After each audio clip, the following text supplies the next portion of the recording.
Hello everyone and welcome to our inaugural D&D night on DDOstream right here on twitch.tv/DDOstream. Thank you so much for joining me. We are going to be playing Dungeons & Dragons for a few hours and we'll be getting to introductions and all that in just a little bit. But thank you for joining us.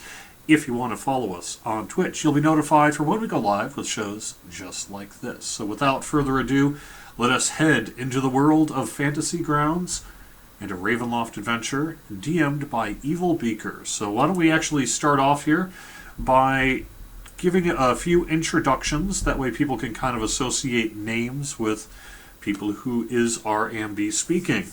First off, we have Draculetta. Hey, how's it going, everybody? I am Draculetta. You might know me from DDO Players and the DDO Players News podcast. Cool. Also, our fine dungeon master tonight is Evilbeeker. Hello, Evil. Hey, guys. Evilbeeker, you can also call me Kevin. You don't have to call me Evilbeeker all the time. I'm on DDO Cast occasionally and DDO Kasplat. Just don't call you Evil Kevin? No, my wife calls me that enough. Also, it's true. Also, Fenicus is with us. Hello, Fenicus. Hi there. Thanks for having me. Cool. Do you have anything to promote yourself or any kind of way that people could find out more about you? Not really. I just kind of ride along on fun adventures with fun people. And you are a DDO player. I've been playing DDO about 8 years and kind of met some good friends along the way. Cool. And then finally here is Spookykid. Hello, Spookykid. Hello, my name is Josh, also known as Spookykid, or about 20 other names. Bittersteel or Beavis. I play on DDO Kasplat for past 3 years, and I've been playing DDO since it launched. Cool. Also, not with us tonight, but who will be joining us in future sessions is Saba Jade from the Damsels of DDO. I probably need no introduction for her, but yet she could not make it here tonight, so instead we're going to have our first session without her. All right, I'm going to take a backseat to Evilbeeker here, who's going to lead our session. So sit back, relax, feel free to join us in chat. Really appreciate it. We are using Fantasy Grounds here for those who are curious how we're making this all happen. I'm also using a Discord app called StreamKit. So when one of us talks on the lower left of the screen, there'll be a kind of a green halo around our name so you can associate, figure out who's speaking with who. All right, take it away, Evil.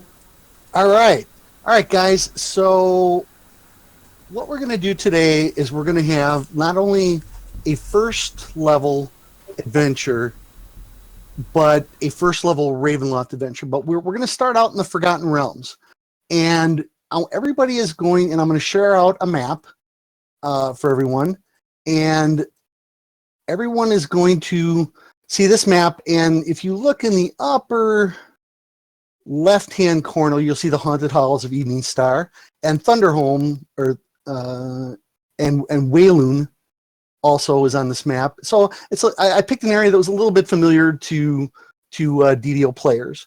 And then if you go down the street just a little bit to the east of Wayloon, there's a little burg called Battlerise. And that's where you guys are all from. And everybody has a little bit of a different backstory, but you have a thriving village of probably 1,000, maybe 2,000 people if you count the Outlying Farms. And you're all from this small little burg. And I got a second map here. It's a little bit closer up. And if you're done with the maps, you can close them or you can minimize them. Once I share a map with you guys, you can open it up through your images control. Okay? So I'm going to actually close those. And so you guys have kind of all grown up in the same area. We'll start off with Beavis Porkhammer. Now, Beavis Porkhammer comes from a very prominent family of dwarves that live in Battlerise. He is the son of Beldrum and Brunia Porkhammer of the Porkhammer family, who are very famous pig farmers. And they have one of the, and butchers, and they have one of the largest farms in the area. In fact, it is said that Elminster buys his bacon exclusively from the Porkhammer family. The best bacon in the world, man, right here.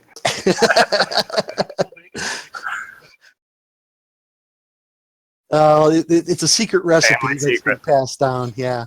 So and Beavis's father was actually a famous adventurer, and that kind of plays into a little bit for everybody here. So I'll kind of walk everybody through that too.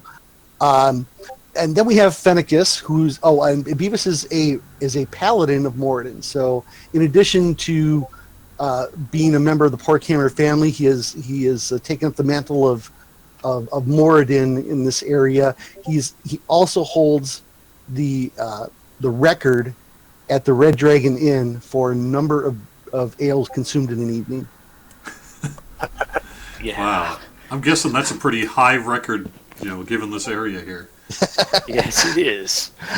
Then we have Fenicus Mirewalker. He is our ranger, and he doesn't know who his parents were. He was his earliest memories are living in the Kirin woods to the south, and he was taken in by the proprietor of the Red Dragon Inn, Slinker McGinty, who is a former rogue adventurer, and who actually adventured with Beavis's father. However, Slinker, he had a little bit of a mishap in disarming a trap one day. He only has one hand, one leg, and one eye. So when he found Fenicus digging through his trash when he was a little boy of 10 years old, and kind of took him in. He is also fascinated by the nearby vast swamp to the north, just a mile north of Battlerise. So then we have Jerry the Cleric. Hello, I am Jerry the Cleric. I am indeed a cleric type. I'm a healer. I myself actually have a tendency to almost have a little bit of soothsayer in me. Whether or not I'm actually saying the sooth is up for debate, but I am. However, I see omens just about everywhere I go.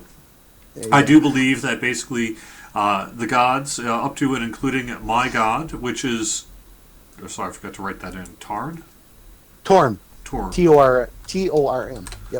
Torm. I am a lawful good cleric, so, I will actually do my best to heal you. Otherwise, I am, really just trying to make my way around the world, make sure that I do what Torm wants me to do, and see how good of a priest I can get. I am, however, someone who has got a bit of corruption in his past. Whether I don't see it as corruption, but the temple hierarchy has branded me a heretic. And so someday I want to get revenge. Whether that be physical revenge or spiritual revenge has yet to be seen. I do have a tendency to be a little bit obsessed. I do come from a farm family, and overall, I, had to make a decision whether or not I wanted to continue working on the farm or find something that involved cleaning out fewer stables, and so I decided to join the priesthood. And I am the acolyte of the high priest, Carl. I'm sorry, guys. I should have gave you a chance to say something about your characters. Just real quick, and Carl was also a cleric in the adventuring party with Slinker and Beavis's father.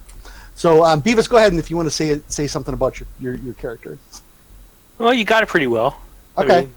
Well, a lot of what Jerry did was so in 5th edition, you have a personality based on your background. If you guys want to reiterate any of that at any time, go right ahead. Jerry probably had it up on his screen when he was reading it off. Okay. And then we have... let's talk about our absentee player. Saba Jade was also taken in by Slinker McGinty, and it's rumored that Saba Jade is the daughter of the famous halfling adventurer Monty Jade, and Monty Jade was disappeared years ago. And one day Saba showed up and just started working the bar at the Red Dragon Inn. And you guys got to know her a little bit over the years. So she's very good with a bow, and but she keeps to herself a little bit, and we'll let her flesh that out later. And then there's Draculetta. And Draculetta he's a special wizard. That's what he tells everybody. I'm a special wizard, and he is actually the son of the famous wizard Dracondinthus Azeroth, and his mom, the widow Azeroth, is probably the most beautiful woman in all of Battlerise. And Drac, if you want to say something else, go right ahead. Yeah, I kind of Battlerise. keep to myself because, as many may know, since you're from town, my father was killed, and I haven't quite come to grips with that yet. So I tend to be a little bit of a loner. I still, enjoy being around people, but I tend to not trust people. A little bit of a loner.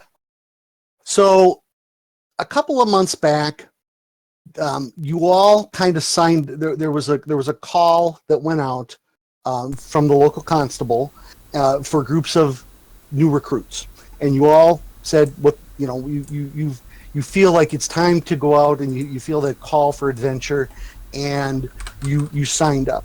And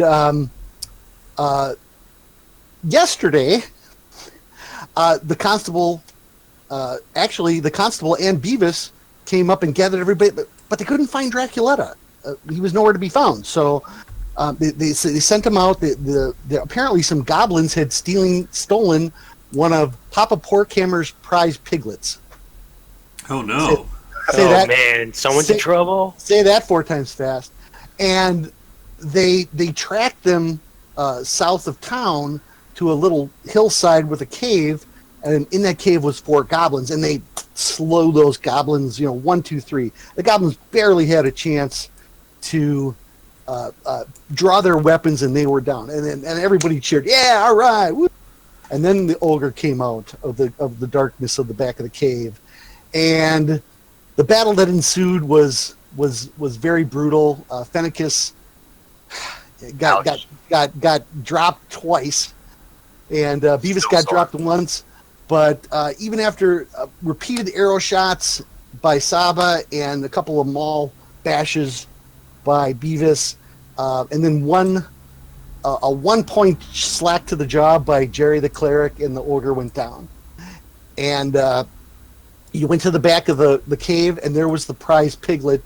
They were just about to put him on the spit.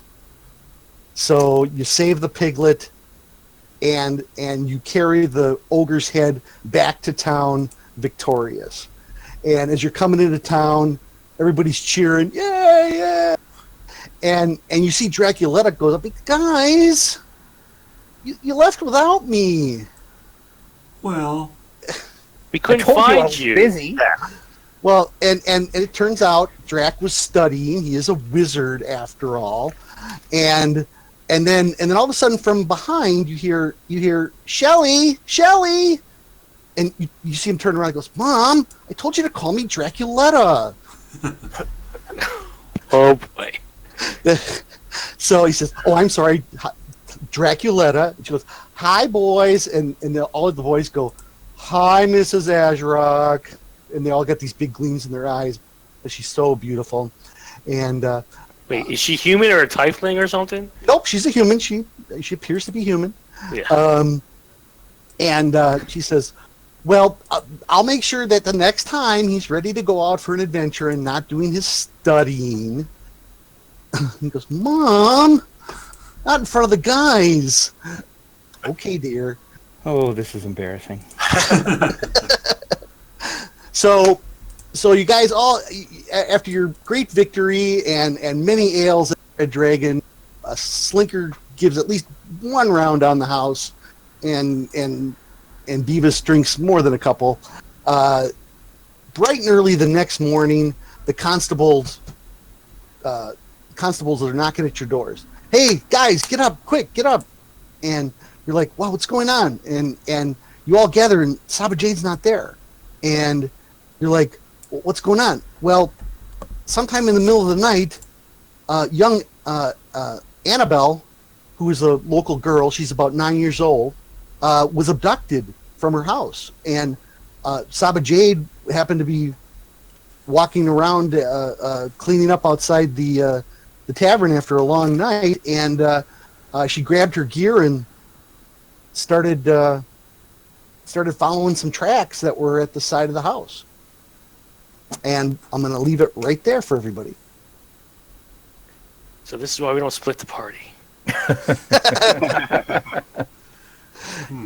And the tracks are heading north into the swamp. So, what do we know? Just kind of, just briefly to set the scene. So, we know Saba Jade pretty well then. Yeah. And Annabelle is like one of the little girls that really like Saba, and they play together, and we kind of grew up together. Yep. And Saba heard that she was missing, and she didn't even wait for you guys. She grabbed her gear and headed off, following the tracks into the swamp. But we can't let her go alone. I mean, surely let's go. Let's go. Yeah, I'm pretty familiar with the swamp as it is. So and you Can get you track her? well. The tracks are actually they look like goblin, and they are actually pretty easy to follow. I don't even need a roll. Okay, excellent. All right. So they're goblin tracks? Yep, more goblins. Maybe retribution for killing the ogre. You don't know. How many sets of tracks are there? Just one. Just one. Okay. Yep, but a single goblin can pretty easily overwhelm a young 9-year-old girl. So and you see her mom. Oh my gosh! I don't know what's going to happen. Please save my little girl. You brave heroes. We will do our best, ma'am. And let's do it. Presumably we can light some torches, right? Yeah. All right. So let's light up some torches and let's start heading down this trail. Well, what do we need torches for? Well, It's it's dark, it's, right? it's still it's morning. It's morning. Oh, It's towards okay. the morning. Yeah. But Saba left. She needed torches. Yep. She doesn't need torches. And that's when Jerry the Cleric realized he was blind. Yes. Perfect. So you guys follow the tracks, and you get actually about a mile north, right at the edge of the vast swamp. And it's not uncommon for hunters to venture out into the swamp, hunting gators and other creatures. And there are encampments of goblins and kobolds that every once in a while set up in the swamp. And the town actually has a little pier at the edge of the swamp where they usually keep 3 or 4 boats. And you guys get there, and you see that, we'll say normally there's 4 boats, and there's 2 boats missing. And let me do a perception roll here for everybody. And Beavis. Yes. You're standing there, and you look down, and you see an arrow in the dirt, and it points out into the swamp. And right above the arrow, you see it SJ. She's leaving us a message for us. So apparently, she wants us to follow her.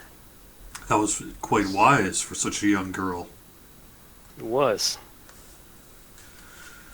All right, so I am going to. Okay, at this point, well, actually, not yet at this point. Perhaps this isn't the best time to let you know that I have no boatsmanship whatsoever. Actually, I hate water. One of you Well, this is going to be fun. Yeah. Well, luckily, Fenicus does have nature skills in the swamp. I happen to know these places pretty well, guys. Yep.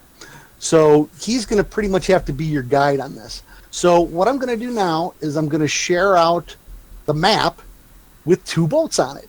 and you guys are going to have to place yourselves in the boats that you want. Now, if you open up your character sheet, and the token is the guy on the right side of the sheet. And actually, let me make sure the sheet is sized right. And it is actually. So there's Beavis. So Beavis, you can move yourself wherever you want to go, and then you guys decide which boats you want to go in, and we'll have you venture out into the swamp. I'm assuming I'm gonna be rowing. Well, there's also, and I don't have it on here because I just found the graphic. There's also a pole, for when the weeds are a little thick and you can pole yourself through as well. You two may not want to share a boat if you're both uncomfortable in the water. That is true. Yeah, okay. You raise a good point. Let me... I moved the boat. Oh, sorry. Oh, my God. Sorry. Someone grabbed... That's okay. It's okay. I'll move the boat a little. There you go. Yeah, unfortunately, sometimes you can grab the boat instead of the I went again. God, I did it again. Okay, hold on. Here, we'll put this boat in the lead. How's that? And I'll take point, I guess. There we go. Just like that. Okay. So we got the 2 fighters in one boat and the 2 non-fighters in the other. How do you think that's going to work out, guys? Fine. I can swing an oar. I've got a mace. I can bash if I need clerics to. aren't wimpy. Yeah. Okay. All right. Who's going to roll? And I'm a wizard after all. Who's going to roll or pull the topmost boat there? Well, I may have mentioned that I don't have any boatsmanship, but I can probably most of the time push the oar in the same direction as you. There might be a little bit of lag. Okay. All right. So, oops. Now, see, I did it. All right. So let's there we go, like that. Does that look good? Sure. Yeah, that's fine. All right. Cool. All right. So you guys are moving through the swamp, and even though it's morning, it's a little bit, it's quite a bit foggy out. It is the vast swamp. It's pretty scary out here. You have no idea how hard it was to get that illo. That was about an hour running around Barovia. So you guys are pushing out into the swamp, and it seems to be getting darker, and it almost looks like night is beginning to settle over the swamp, cloaking the dense underground in darkness and turning the water surface to black. With it comes a clinging, creeping frog rising from the water like a spectral steam.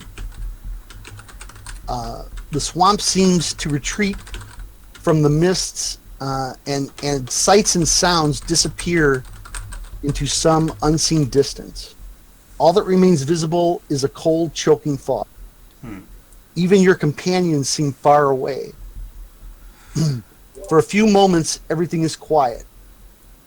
What few sounds you hear are amplified by the surrounding mists, your own breathing, your beating heart. Then the fog begins to dissipate, fading away as quickly as it appeared, leaving you and your companions alone in a dismal swamp. And Fenicus, you realize, you literally can't get lost in a swamp unless magic is involved. And right now, you feel pretty lost. Yeah, I haven't felt this before. I do not like the look of the swamp one bit. Be on the lookout for creatures of the night.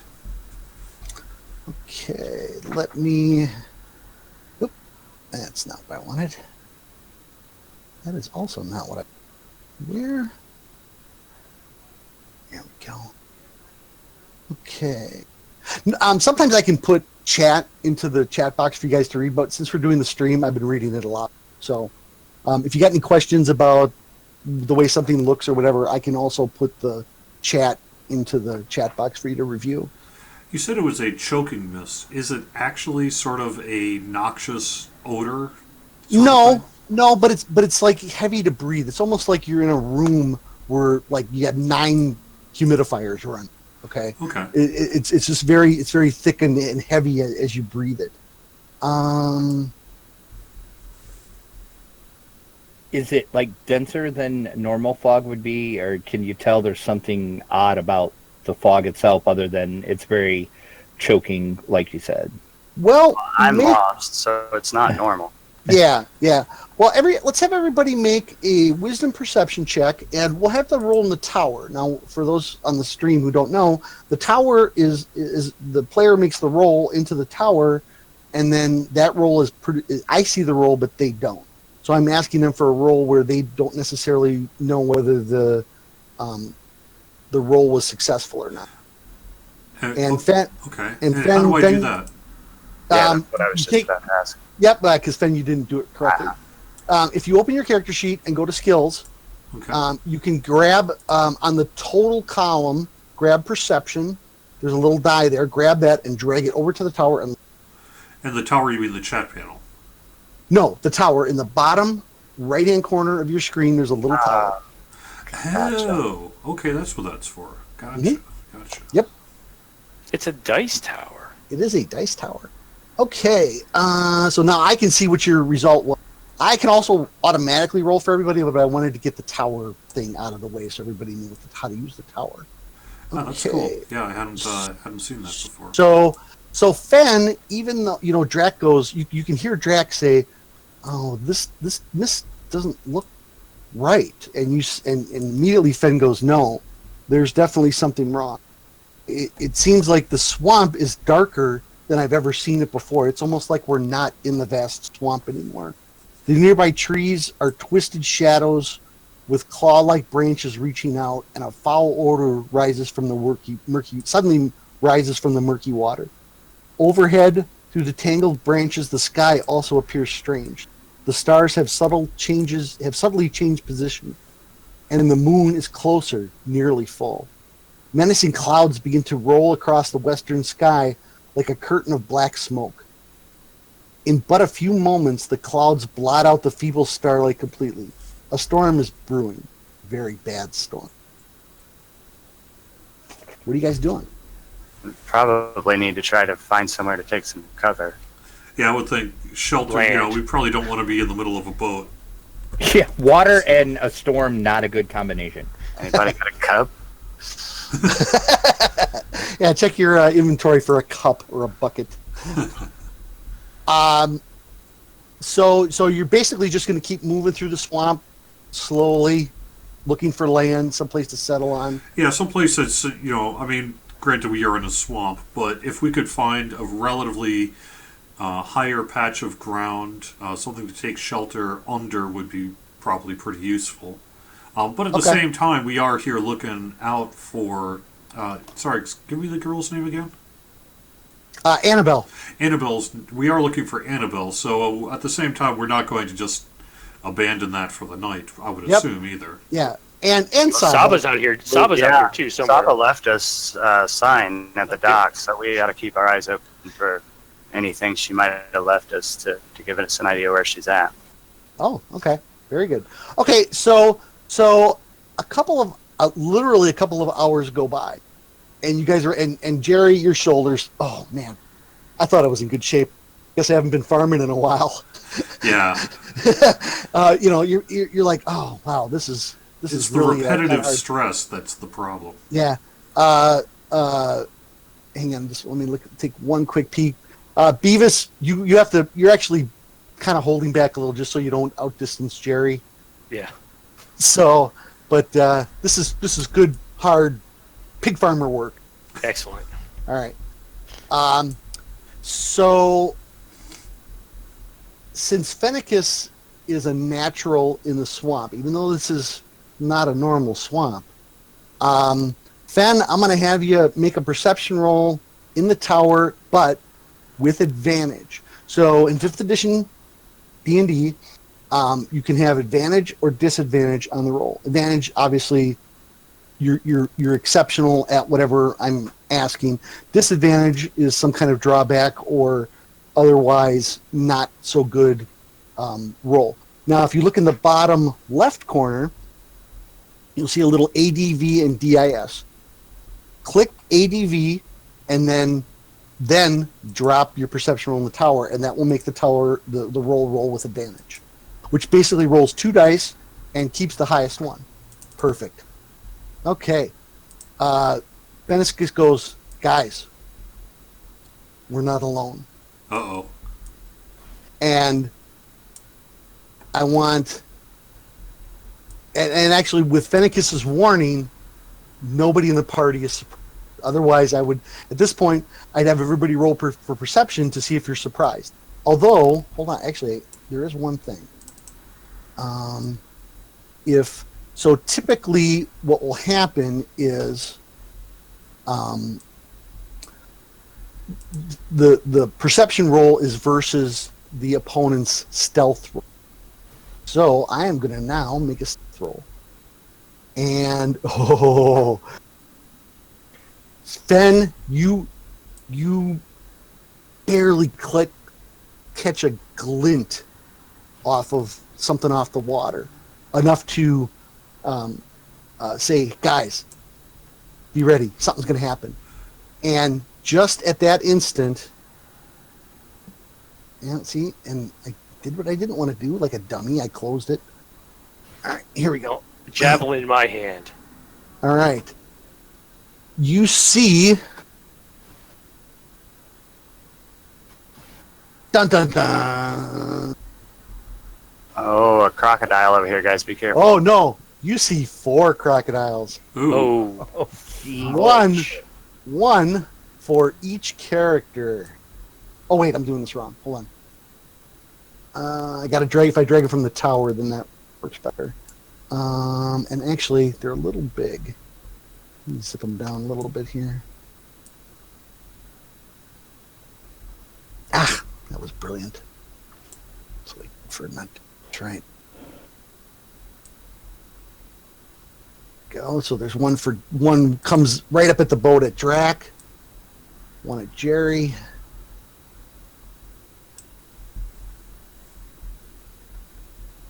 Oops. Oh, we don't see him until they're right up on the boat. Yeah. Ow. But I mean that's better than Being surprised. being surprised. Yeah. Can you guys see the second one on Jerry? Whoops. No. Yeah, see, I did something wrong. Hold on a second here. Let me pick him up. Yeah, that's why I'm spinning the boat. All right, let me put him off kilter here, and then I'll drag him. Because they come on invisible, because you can put them on the map, pre-put them on the map, but I didn't. Okay. But I didn't do that. In the meantime, while I'm doing this, everybody roll for initiative. Yeah, I knew that was coming. All right, and initiative. I see that. There we go. 11. I have an Natty 11 20. initiative. Nice. Ooh. All right. Oh, hey. Okay, now you guys can also open the combat tracker to see when everybody goes. So right now, Fenicus is at the top of the order. So I noticed on the party sheet that we're missing one. Fenicus, Saba's in there, but not Fenicus. Let me see. Oh, you are correct. Hold on. Let me fix that. There we go. I was doing stuff with Saba's character earlier. Okay. All right. So round 1 of combat, top of the order, is Fenicus. So he's right at the side of the boat there, Fen. So you can shoot him with the bow, or you can hit him with your... Hit him with the short swords. Probably gonna go with the longbow here.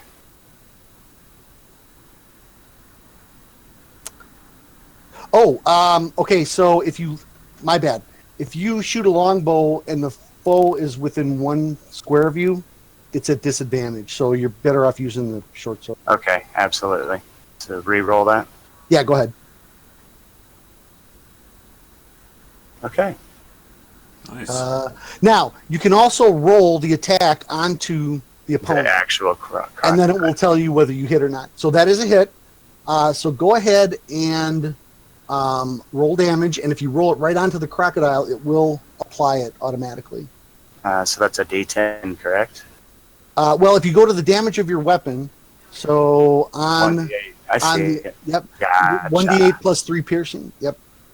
and just drag it right onto that token, and that will apply to that character. There, perfect. So yeah, you heavily wounded him. If you notice, the little bar there went down quite a bit. All right. So next up is Beavis. Okay, so I could reach the one that he just smacked. If you so here's the trick. You guys are moving on a boat. Yeah, I don't want to fall. If you're moving on a boat, I'm going to give everybody a dex check against DC 10. Oh boy. And if you miss, you're going in the drink. Oh boy. Can I kneel down? You can scooch over and hit the one that's directly below you. Okay. I've seen the game Pitfall. Can I jump onto a crocodile and... Yeah. Keep your eyes open for any vines, guys. Yeah. So okay, go ahead. fine. I'll smack the one that's closest to me then. Okay. Right in front of me. Fair enough. And that is a hit. Nice roll. And 12 damage. Ooh. Nice. Yeah, you thump him behind the ears really good. All right. And then Draculetta. I read in one of my books a spell I can do, since I am a wizard, you know. So I am going to try one of these spells that I just read in my book before we left. So this might come in handy. All right, what are you doing? I'm going to Eldritch Blast him. Okay. Ooh. Alrighty, go right ahead. That is a roll to hit. Ooh, And nice. that is it. And that is a hit. God, you guys are just shaving almost a critical. So go ahead and roll damage. You can you can drag it right on top of them. Oh, beautiful. There we go. Perfect. Okay. All right. And Jerry. Let me move the little counter guy there. All right, Jerry, you are up. So, all right, let me just look. Oh, how do never I mind. mark to show that I've got a mace, right? But how do I equip it? Oh, there we go. Equipped. Yep. There we go. You know what? I forgot to drag your tokens from the combat tracker onto the map, because then that'll show how healthy you are. But for now, don't worry about it. But I'm trying to figure out where the... Oh, here we go. Hand axe, mace. Okay, yeah, so I've got that. And a hand axe. So but nonetheless, bashing a crocodile seems to be the best way to go. So let me bash the crocodile in front of me. Alrighty. But it didn't work. How do I... Played this game in an arcade once. How do I... Oh, there we go. Okay. And it's a crit. Oh, all right. Crit. Nice. Woo! All right, so a crit is double weapon damage. Actually, if you drag the damage onto the croc, Jerry, right now, since you drag the attack onto him, it should generate a crit. For some reason, it's like I've... Okay. Sometimes it's not taking. What do I need to do to... Usually you just have to, when you have the hand over damage, Yeah. then just click down and hold your left mouse button down. Yeah. Okay. There you go. Perfect. And it did calculate the critical. Awesome. All right. Now, because I didn't do this right, I am going to remove your tokens. Hold on. The boat token's gone. We're in the water. We're drowning. Okay, guys. Drag. All right, Drag can tread water with you. This is what happens. Okay, ooh, this boat's going to be ginormous, too. Oh, they're little. Hang on. Let me make a new boat here. All right. So that's why I got to watch what I'm selecting here. So, again, the mistake I made was you're supposed to do is drag the guy off of the combat tracker. And then I can drag attacks onto you then. Oh, okay. So let's just do this. This, and then move these guys a little. There we go. Perfect. Okay. Now it's the crocodile's turn. Wahahaha. No So, boy. When the GM does that, it's not good. Crocodile 1. Exactly. Yeah, well, guess what happens if you guys get grappled? Oh, no. All right. All right. We shed So- crocodile tears. You said yes. That's exactly what happens. All right, so let's start. We'll just start in the order that you guys attack. So Fen, he's going to take a bite at you Oops, that did not work. What the heck? Oh, see, and I screwed it up. Oh, that's because I didn't do your tokens. Duh. Sorry, folks. Technical. We're working. This is our first time streaming with the technical. fantasy group. Yeah, but this is something I usually forget to do in the first place. So, oh, Fen, you got damage on your character from when we were practicing. There we go. Yeah. All right. Oh, wait, hang on. Let me click. Why is it letting me click? Do this. I am sure there's probably all these Fantasy Grounds guys screaming out there right now. I am sure there's an easier way to do this, but I'm kind of old-fashioned and just try to ham-hock it. All right. So, Fen. Chomp. Oh, that didn't work either. What the heck? Attack. Drop on Fenicus. There we go. Maybe we had this all wrong. These guys are friendly. And he misses you. He rolled a. Now, normally the attack rolls are hidden. However, I will, in most cases, I will show a roll if needed, but sometimes I will hide them. In this case, I rolled a 13, which is one away from what I needed. So those teeth came right up at you, Fen. And you're like, whoa, you know, you've studied crocodiles, but you never see one up this close. So, okay, so then now we're down to crocodile number 2. And that is going to be the one on Beavis. And Beavis. Oh! Ouch. Ka-chob! That's a modified 20, by the way. Okay. Okay. So damage. Dun, dun, dun. Oh, we wimped out here. 4 points. Now that automatically went onto your sheet, but you need to and the target. Okay, so you got bit, and the target is grappled. You need to roll a DC 12 strength check, or you are grappled, and then next round he gets to pull you off the boat. How about athletics? You know what? At this point in time, I always have to look at the stupid grapple rule. I don't actually know what the grapple rules are for 5th Ed. I don't. Yeah, They they're keep it actually pretty they're I know actually they keep pretty it simple. They're actually yeah. pretty simple, but I always forget it. It's and- usually just an opposing strength roll between the two. Yeah, typically that's what it is. Athletics or acrobatics to resist? Got it. Okay, then go ahead. If you got strength athletics, go with it. Do it. Oh, Yes! Ooh, that's a 1. That is a 1, gentlemen. So Maybe if I stick my arm in its mouth, it'll. Oh, that was a bad idea. So Beavis is right now in the jaws of the crocodile. It's Right because where he I tastes want, like right? bacon, right? He's And he smells like right bacon. where I got him. Yeah. This one. He was bacon. All right. Next one. All right, that is going to be the one on Drac. So we'll go ahead and make an attack there, and that is a miss. And Drac, you have a terrible armor class for being a wizard, and that was a close one. All right, and the last one is on Jerry.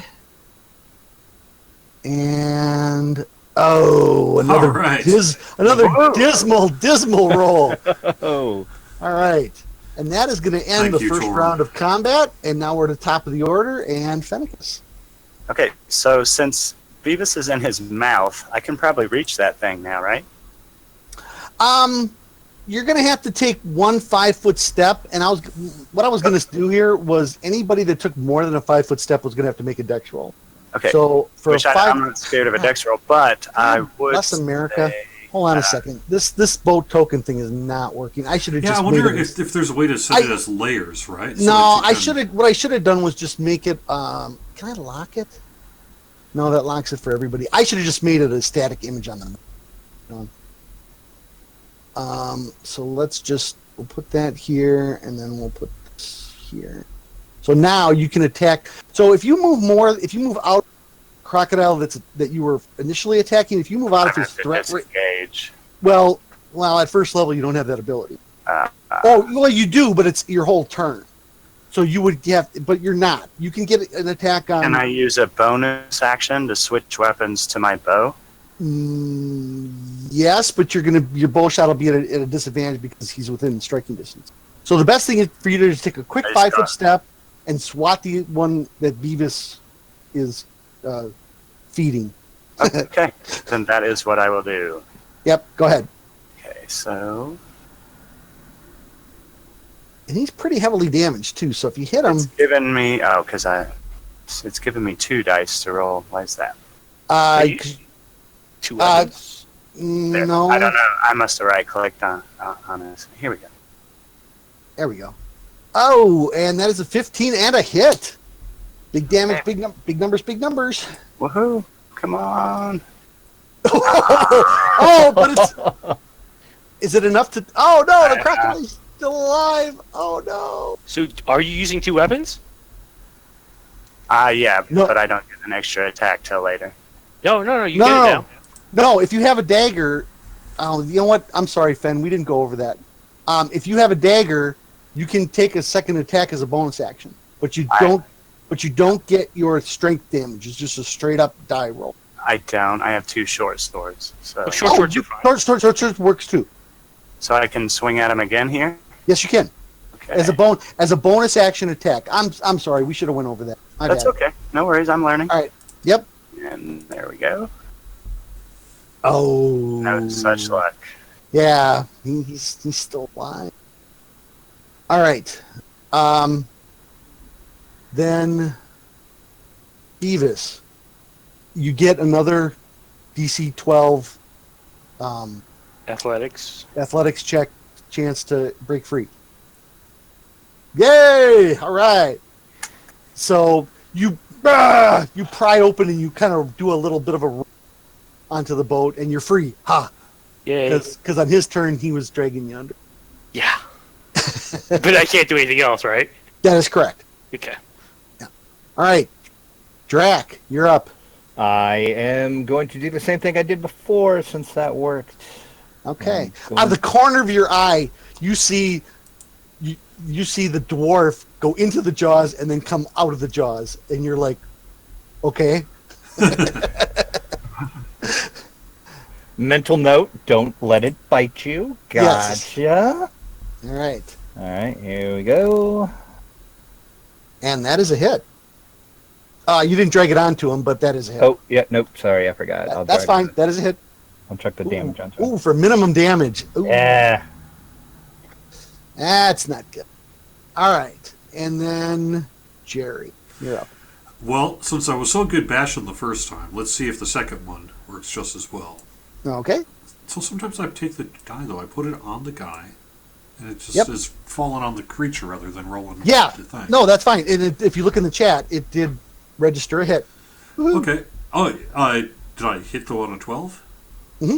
Oh, Yeah, nice. Okay. In fact, that is exactly their armor class. Usually I don't say, but in this case, it's a pretty low roll. So, yeah, that is a hit.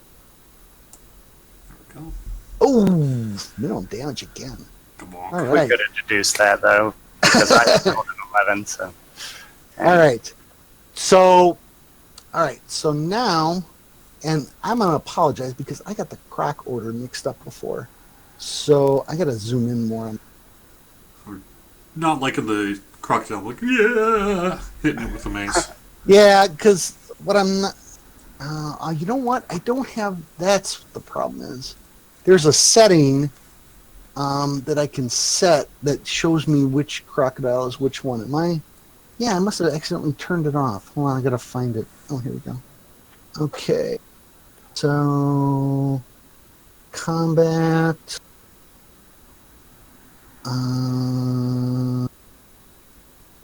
Ally. Huh. Oh, here we go. Token. Effects. Enemy. I guess. Correct. Yeah, I like it. Nice. No. Title. They just all go invisible. God darn it. Yep. All right. All right, I'm going to have to play this one by ear here. Okay. All right. I'll have to fix that problem later on. Okay. Because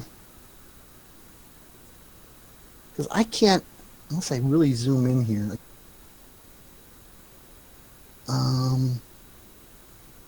Because it's not giving me the option to.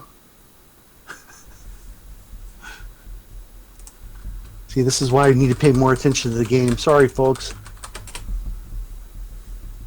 Where is that option? Again, all the Fantasy Grounds players are screaming at their screen. Show enemy health, show enemy effects. Thought I had it turned on correctly. Okay. I think I'm which. All right. So Crocodile is gonna attack Fen, kind of on the flank. There's no bonus or anything for that, but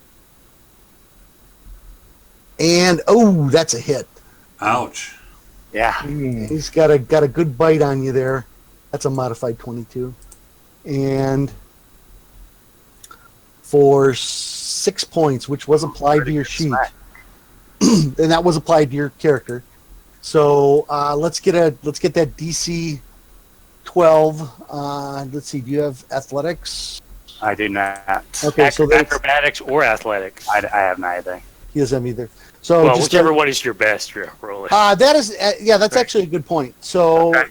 Ben, you got a 12 strength, but you have a 13 dex. So make that so that Acrobatics check here. yeah. Oh, and you did not.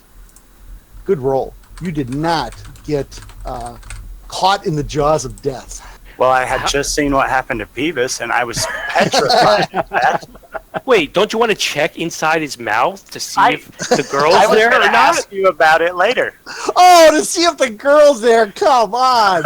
Did you notice anything when you were in there, or what, I man? can't Yeah, believe she's not it. in there. I can't believe the paladin said that. Okay. All right. Speaking of the paladin. Okay. Here we go. Here's another bite attack. Chomp, chomp, chomp. And ooh, a very horrible miss with an 8. All right. And then Drac. Let's see what we got here. And oh, Drac, that's a hit. Okay. Okay. And oops. No. I grabbed the right one? Yes, I did. Okay. Ooh. And that's going to be a heavy hit on you, Drac, for 9 points. Okay. And then you need to make a... I'm guessing you don't have... So whichever's better, your strength or dex check. I think Before I make that, can I do my reaction that I get? Because I'm a wizard. Oh, sure. All right. I'm going to look at that crocodile, and I'm going to point to it. What is that again? Hold on. You're not fooling anybody, Drac, okay? I know. Everybody knows you're a warlock. It's Hellish Rebuke. Okay, I and you get to... as a free reaction if I get damaged. Oh, nice. All I have to do is point. Okay. Takes a spell slot, I think. I right? thought you didn't get that until second level. It said I could take it.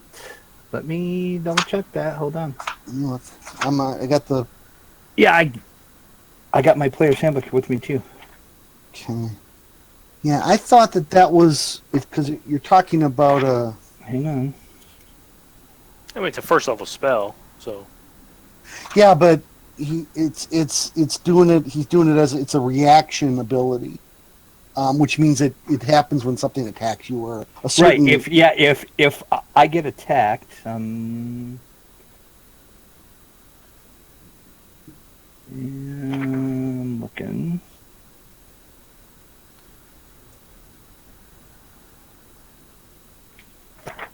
I can find it. In my book, it should be a first level, I think. Well, is it an Eldritch invocation that you're talking about? Yeah, hold on one second. Well, Hellish Rebuke is a first level spell. Yeah, it's a first level evocation. One reaction, you take in response to being damaged by a creature within 60 feet of you.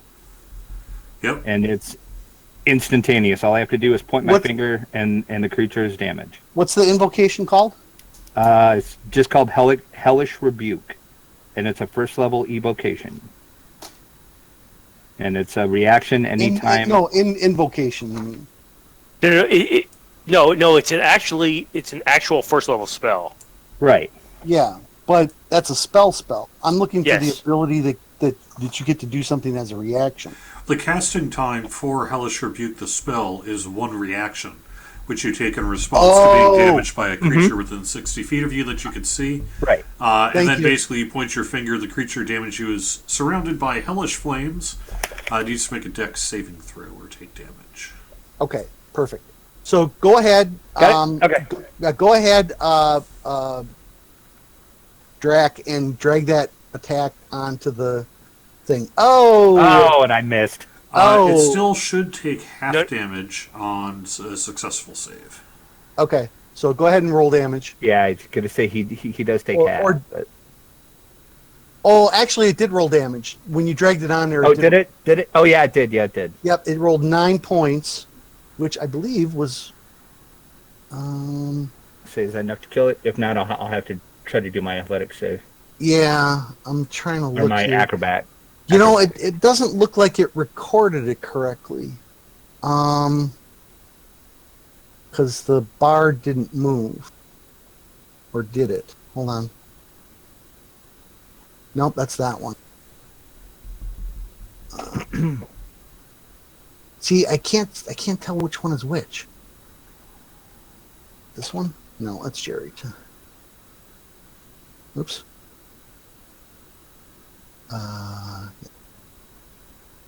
So you did 1 point and no, that is the correct one. Okay, yeah, I'm looking at it. Okay. Yeah, it's that one. Yeah.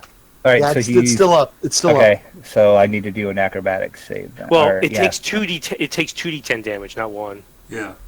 No, when you drag. He saved. Yeah. So it's So still okay. it should be half of 2d10, not half of 1d10. Yeah. But, Yeah. Yeah. What it did was it rolled 1d10 instead of 2d10. right. Okay. So- I will try to make my acrobatic save here. Oh, a Ooh, 20! nice. Oh, Man, you're That's not like just a you. warlock, you're a ninja. it's like duck and move. All right. Thankfully, I've been bitten by a lot of crocodiles, you say to yourself. All right, and then the last one, Jerry.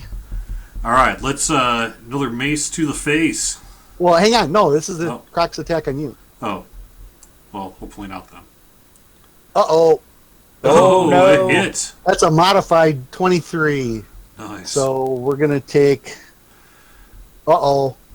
Ooh. Jerry goes down. Boom. Oh no! The Croc has him in its jaws. Bit me on the neck, vampire style. And there you go. I'm like, Automatic. Cleric down, Cleric. Is the girl in there? My final Yes. words. the girl in there. I knew Well, I that shouldn't could be have a gone in a man. boat. It's the boat's fault. Oh, no. Bad All right. things happen in boats. All right. So that was that. So top of the order for round 3, Fenicus. Now, Fen, out of the corner of your eye, you see Jerry go down hard. Is there any way I can make it over to him to No. use my medicine skill? No, you are not Legolas. I'm sorry. Okay. Yeah. Oh, running on top of the All right. So So you you could this up over here. you could as a bonus action drop your swords and pull your bow and get one bow shot. And I'll give just you- for those who are watching as well, I am not officially dead at 0 hit points. In 5th That is edition correct. here, I am unconscious, and now we're going to, assuming I don't get healed up above 0 hit points, I'm going to be making what are called death saving throws. They're essentially 50-50 chances, and if you get 3 saves, you go back up to, is it 1 hit points, or you just become stable? Mm-hmm. One. If you You fail stabilize. 3 times, then you will die. Then you'll die. Yeah. Yep. But All right, but so but in addition, you're going to get dragged under the water. So, Nice. ooh, this could be bad. So Fen, you can do that and get a shot. I'll give you a shot at the one on. It's a tough shot though. I'll give it to you if you want to try it. Because technically the croc is half in the boat. It's got Jerry in its jaws, and it's like its neck is over the edge of the boat a little bit. So, I guess I'll shoot at that crocodile. Can't leave Jerry over there unconscious in the crocodile mouth. And that's a hit. Nice shot. Does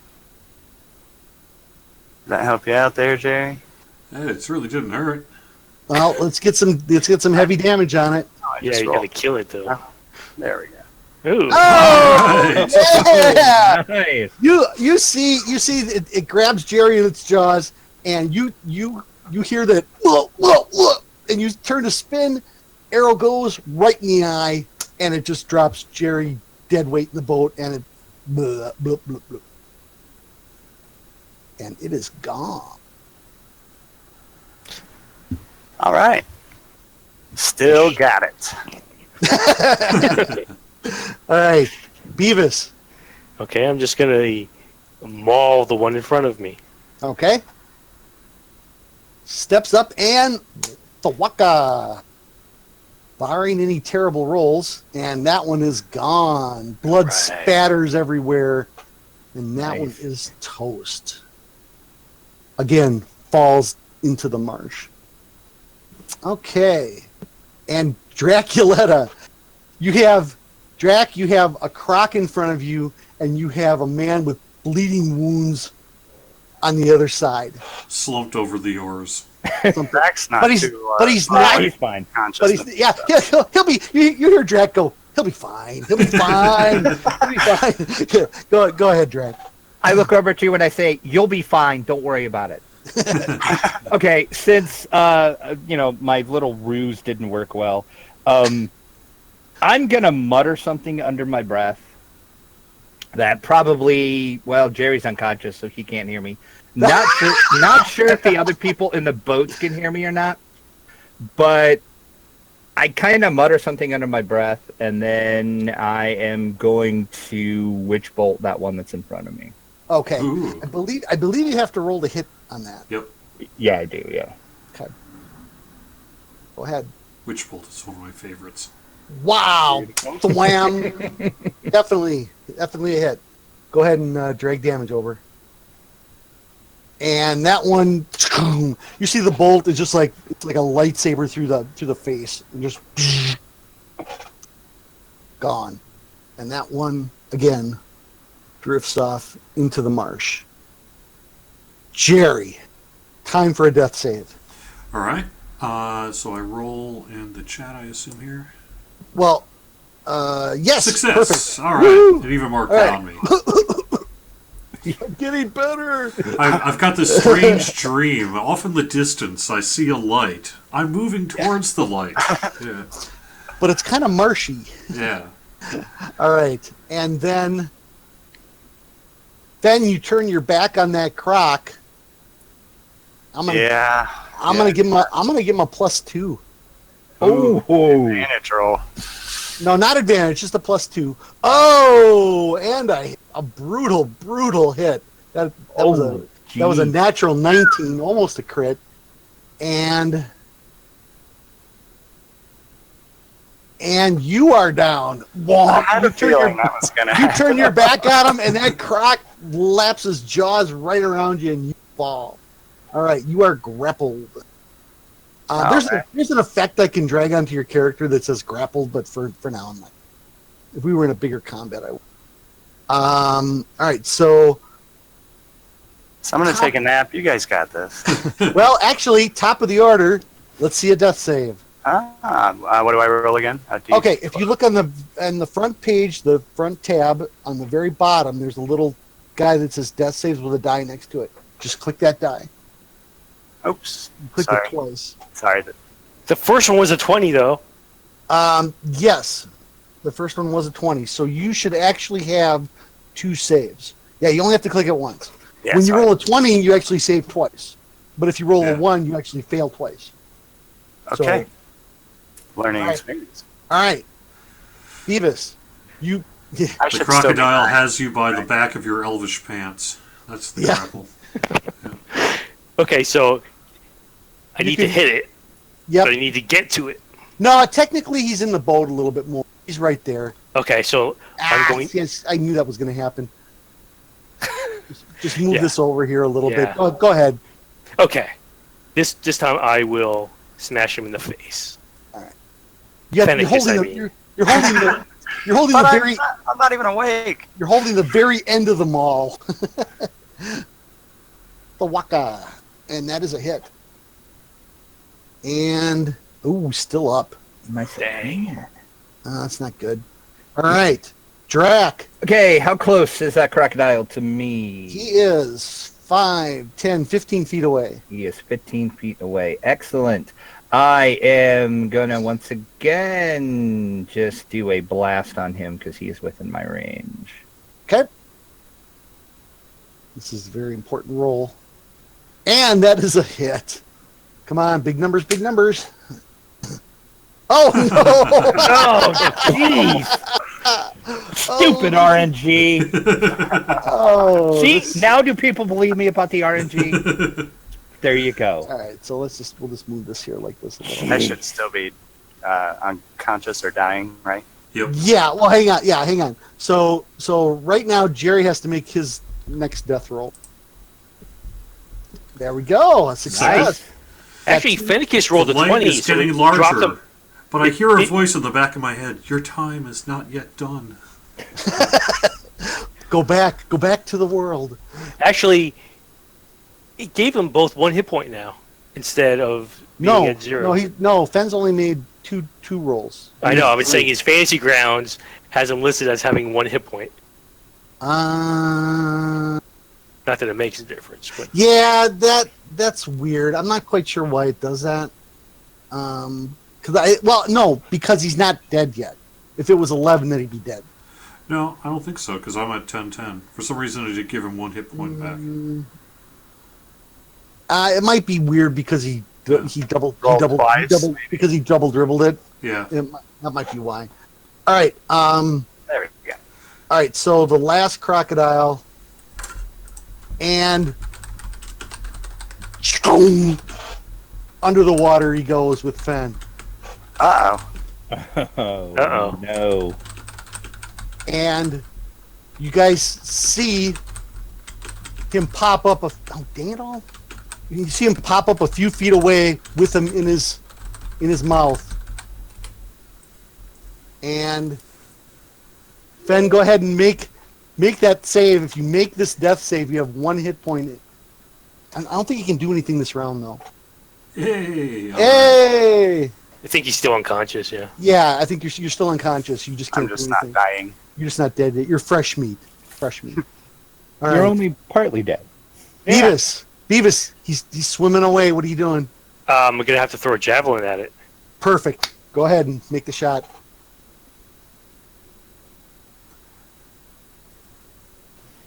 Thwomp, right in the back.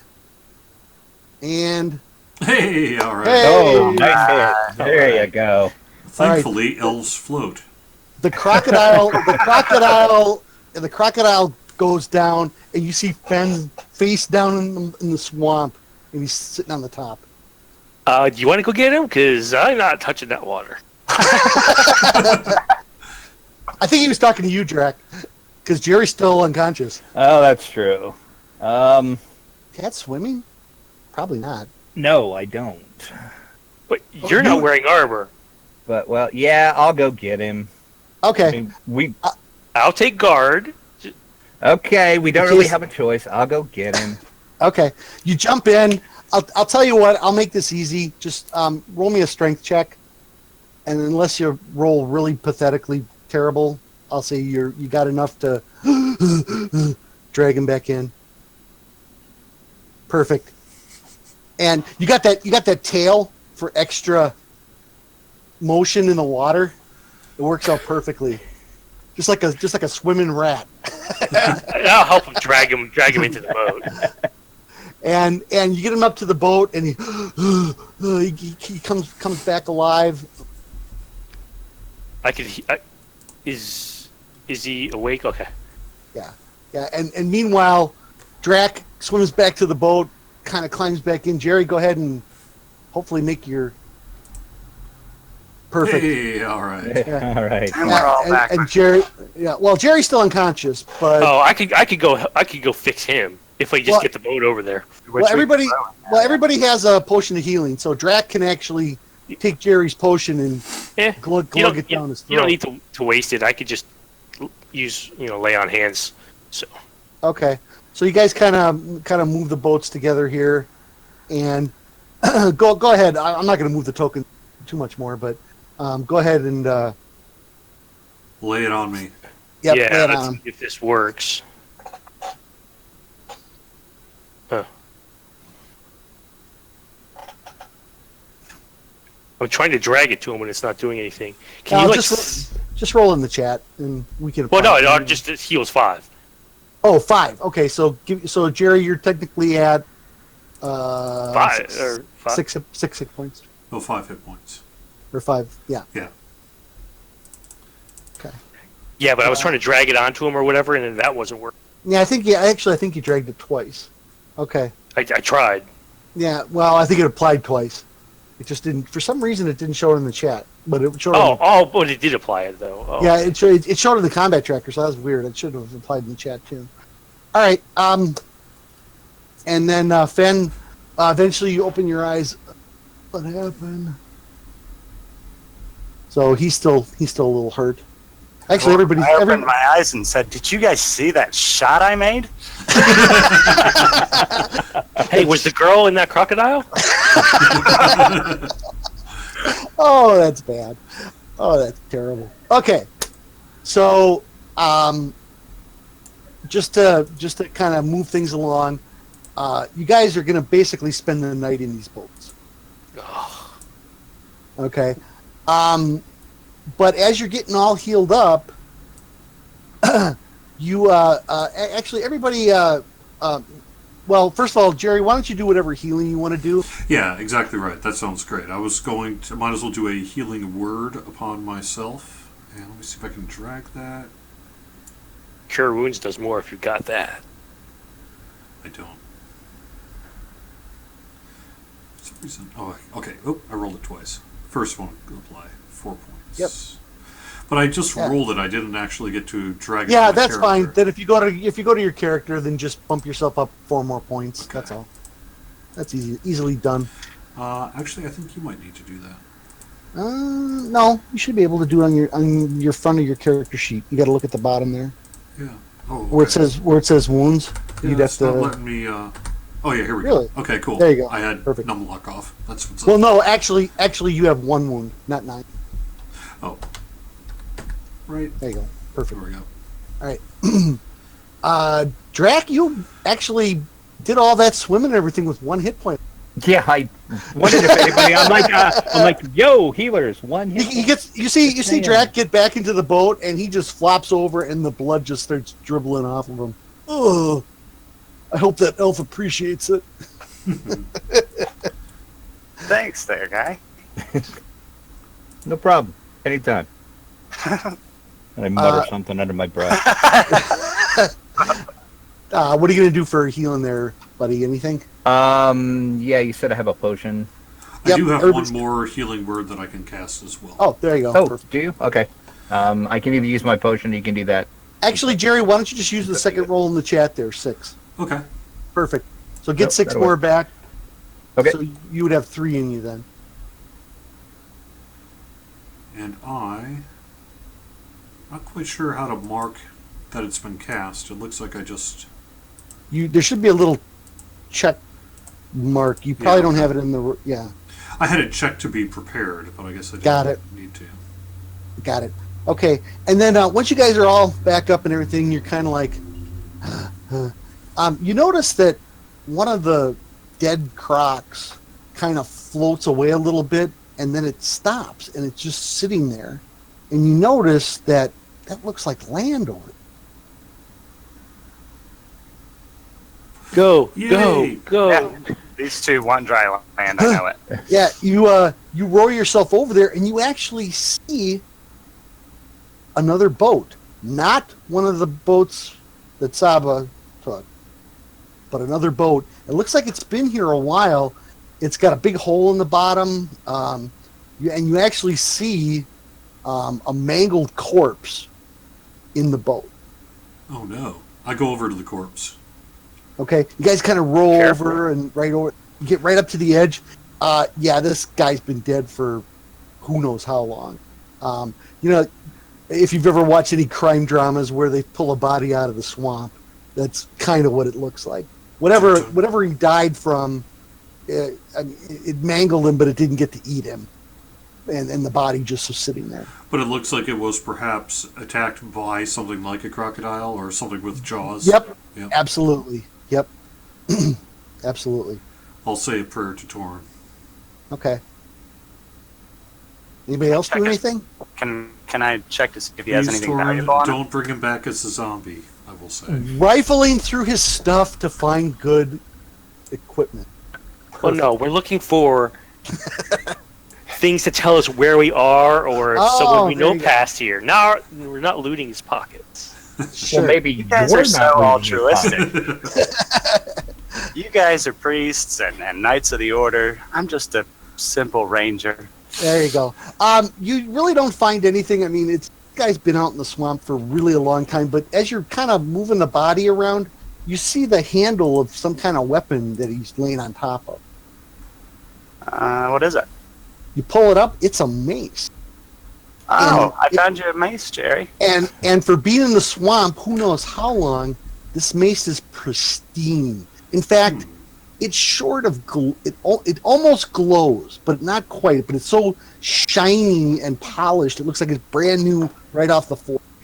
Are there any runes on it or anything to give us a clue as to the make? No, not really. But Jerry, it really looks a lot better than the one that you took off the shelf. Yeah, I mean, I don't typically loot the dead, but at the same time, I if looted I leave the this, dead, and then I gave it to you. I mean, if I leave this behind, it's just likely to to end up in the hands of something bad. So at the very least, I should take it with me to help Just supply the coffers for the priesthood. All right, so Jerry, you can add a +1 mace to your sheet. All right. Okay, and how do I? But you guys hear? You guys. To my sheet. All right. Let's see. Since everybody's watching this, items. If you go back to items, now if you want to keep the old mace, or you can throw it over your shoulder, you can either make a new entry. I can drag a new entry onto your sheet. Hold on, let me grab it off of the equipment list in the Dungeon Master Guide here. Oh nope, I want Jerry. Do you have a shield? I do. Let me check. I do not believe I. Oh yes, I do have a shield. Correct. Yep, I've got a shield and a chain shirt. That's in a base. That's my basic. Plus a hand axe. Yeah. Okay. So if you use that shield, though, your AC will go up by 2. I believe he has it equipped. Hold on. Let me look. Yeah, the shield's equipped. Yeah. Well, because he's got the same AC as me, and Okay, hang on. So chain mail or chain shirt? Chain shirt. That's the reason. So it's medium armor. Yeah. Okay. Yeah, I think when we were doing the character at the time, we had said something about it's only medium that I could get or something like that. Yep. I can't remember what it was specifically. Depending on the type of cleric you are, you could get martial weapons or heavy armor. Yeah. Well, we'll play it like it is for now, but yeah, he does have the shield and everything. So Can I use insight or anything to determine this man's intentions, like why he was parked here? Did he have maybe a house nearby, something like that? Nope, not really. Maybe. I mean, you guys do see the only piece of land that you've come across. If you want to pull up, so in 5th edition, there's 2 types of rest. There's a short rest and a long rest. If you short rest, you can do what's called a hit die and healing. So at the bottom of your sheet, there's a little guy that says hit die, and then you could roll one of those. You get 1 per level. So at first level, you get 1 roll, and then that's how many hit points you would get back on a short rest. If you're a special wizard, after a short rest, you get all your spells back. But otherwise, it's a long rest for everybody else. But after a long rest, everyone is fully healed unless there's some extenuating circumstance, and then all of your spells are regained. So if you wanted to make land here and do a long rest, that would be perfectly acceptable. Yeah, and you gain half your hit dice back too if you had used them. Correct. But something killed this guy. Yeah. So well, the way I think is something attacked him while he was at sea, and he was trying to get back to land. He was almost there and just didn't make it. That's what I guess. Do we have the time to give 8 hours, or is Annabelle going to be gone by then? I mean, we are kind of in a hurry here. Well, you don't know. It's hard to say, but you guys are hurt. I do have 1 HP, so... Yeah. I mean, I can easily drink my potion, but if we can rest for a bit... We should probably take at least a short rest. Yeah. Okay. Long would be better, but... I can keep watch during a long. I go into a trance for 4 hours, and that's it for me. Well, if the group feels we should do a long rest, I'll support that. It just I just worry about Annabelle if we. I take agree a long with rest. that too. Yeah. I mean, we have no idea where they went. I mean, we have no indication. Well, and we don't even know if they're even here. Right. That's because true. we don't even know where we're at, actually. So I'm going to look for another sign. Maybe she left another one right here somewhere for us? Nothing that you see at the moment. Do we see anything else? Like any houses, any tracks, any animals, anything? Nope, not yet. At the moment, it's looking pretty dark and dismal. Well, I say we get off the boats and take a minute here on land anyway. You've been on the boats, as you're kind of collecting your thoughts after the battle, and you're on these boats, and to be honest, you're not sure how long you've been here. In fact, you're sitting there thinking about this whole fight, and crocodiles are pretty. How about scary. the weather? You said it was starting to cloud over. Yeah, it's still cloud. It's not raining yet, but you got that feel in the air like it's going to rain. Okay, but then also too, you guys kind of notice that your anxiety level is up one notch. Especially Fen and Jerry.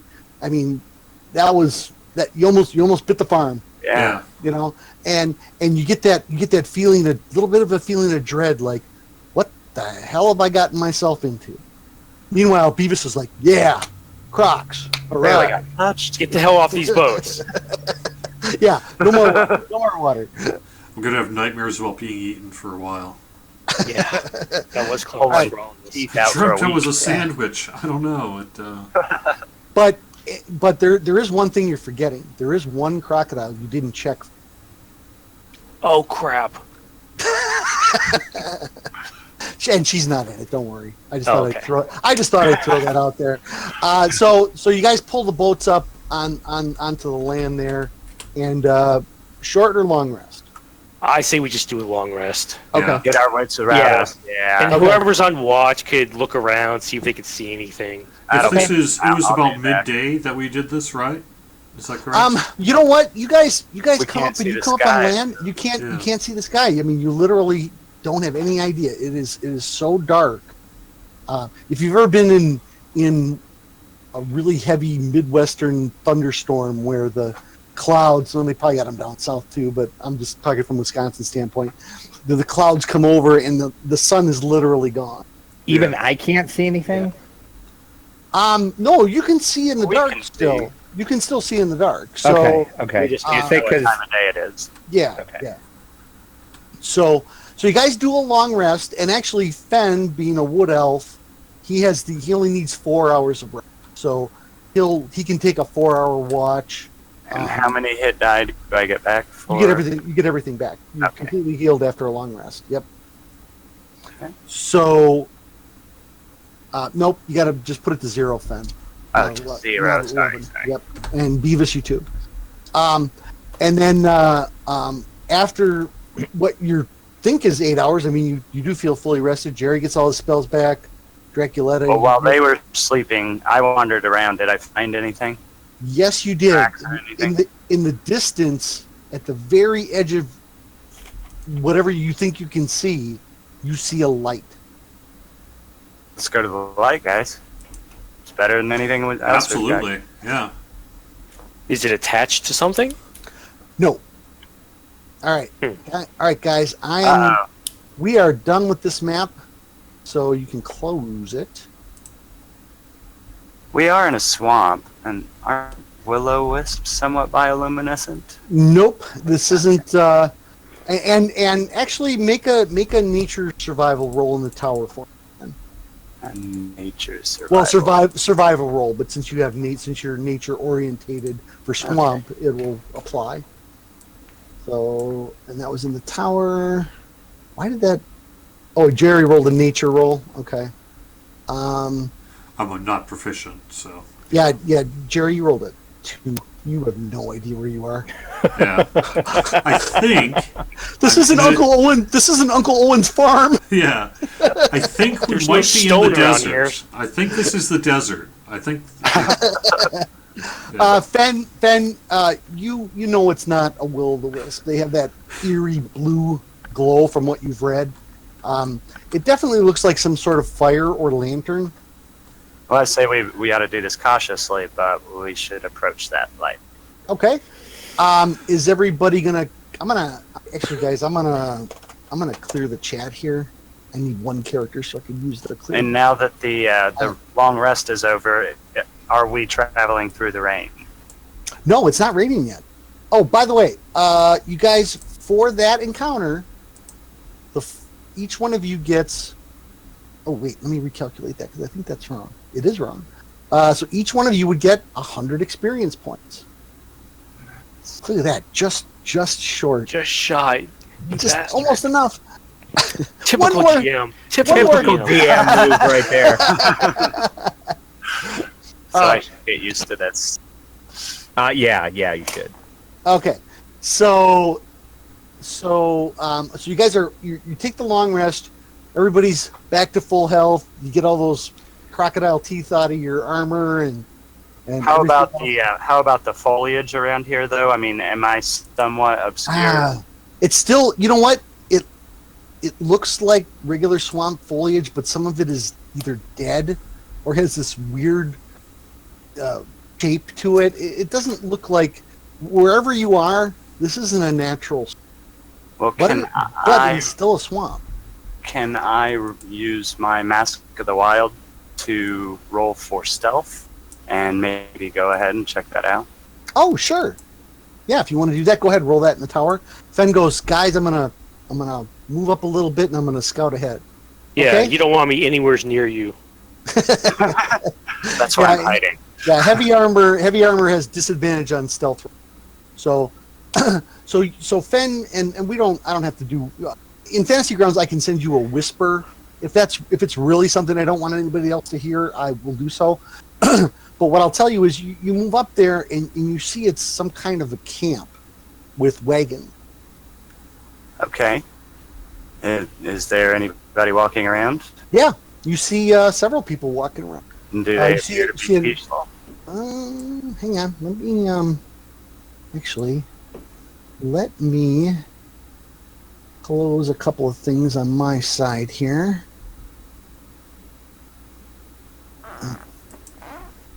And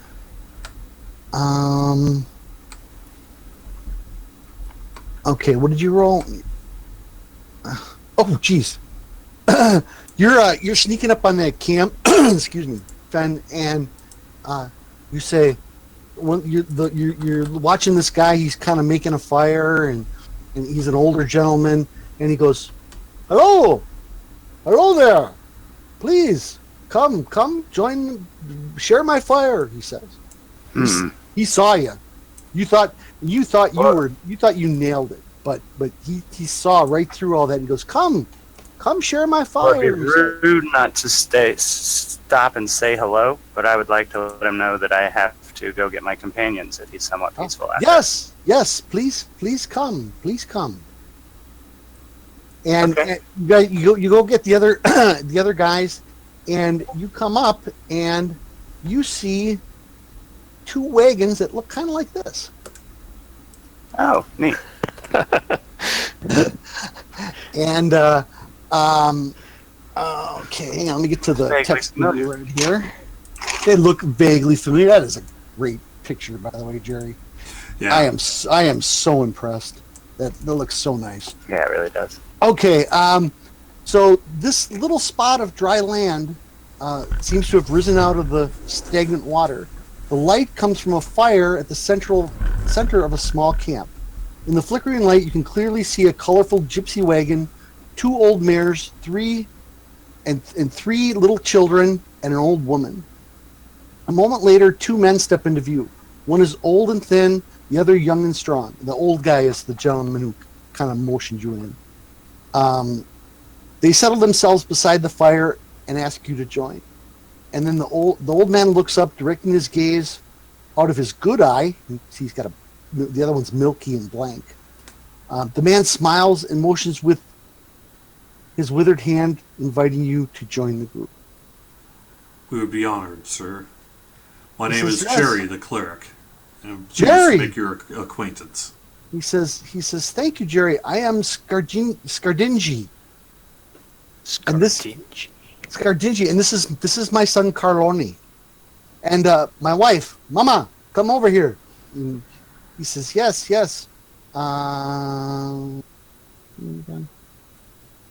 Hold on, I'm scanning through the text here. Darn it, where did I put that? Oh, is his? I am. She a little old lady. I am Rhina, little plump, silver-haired woman, and then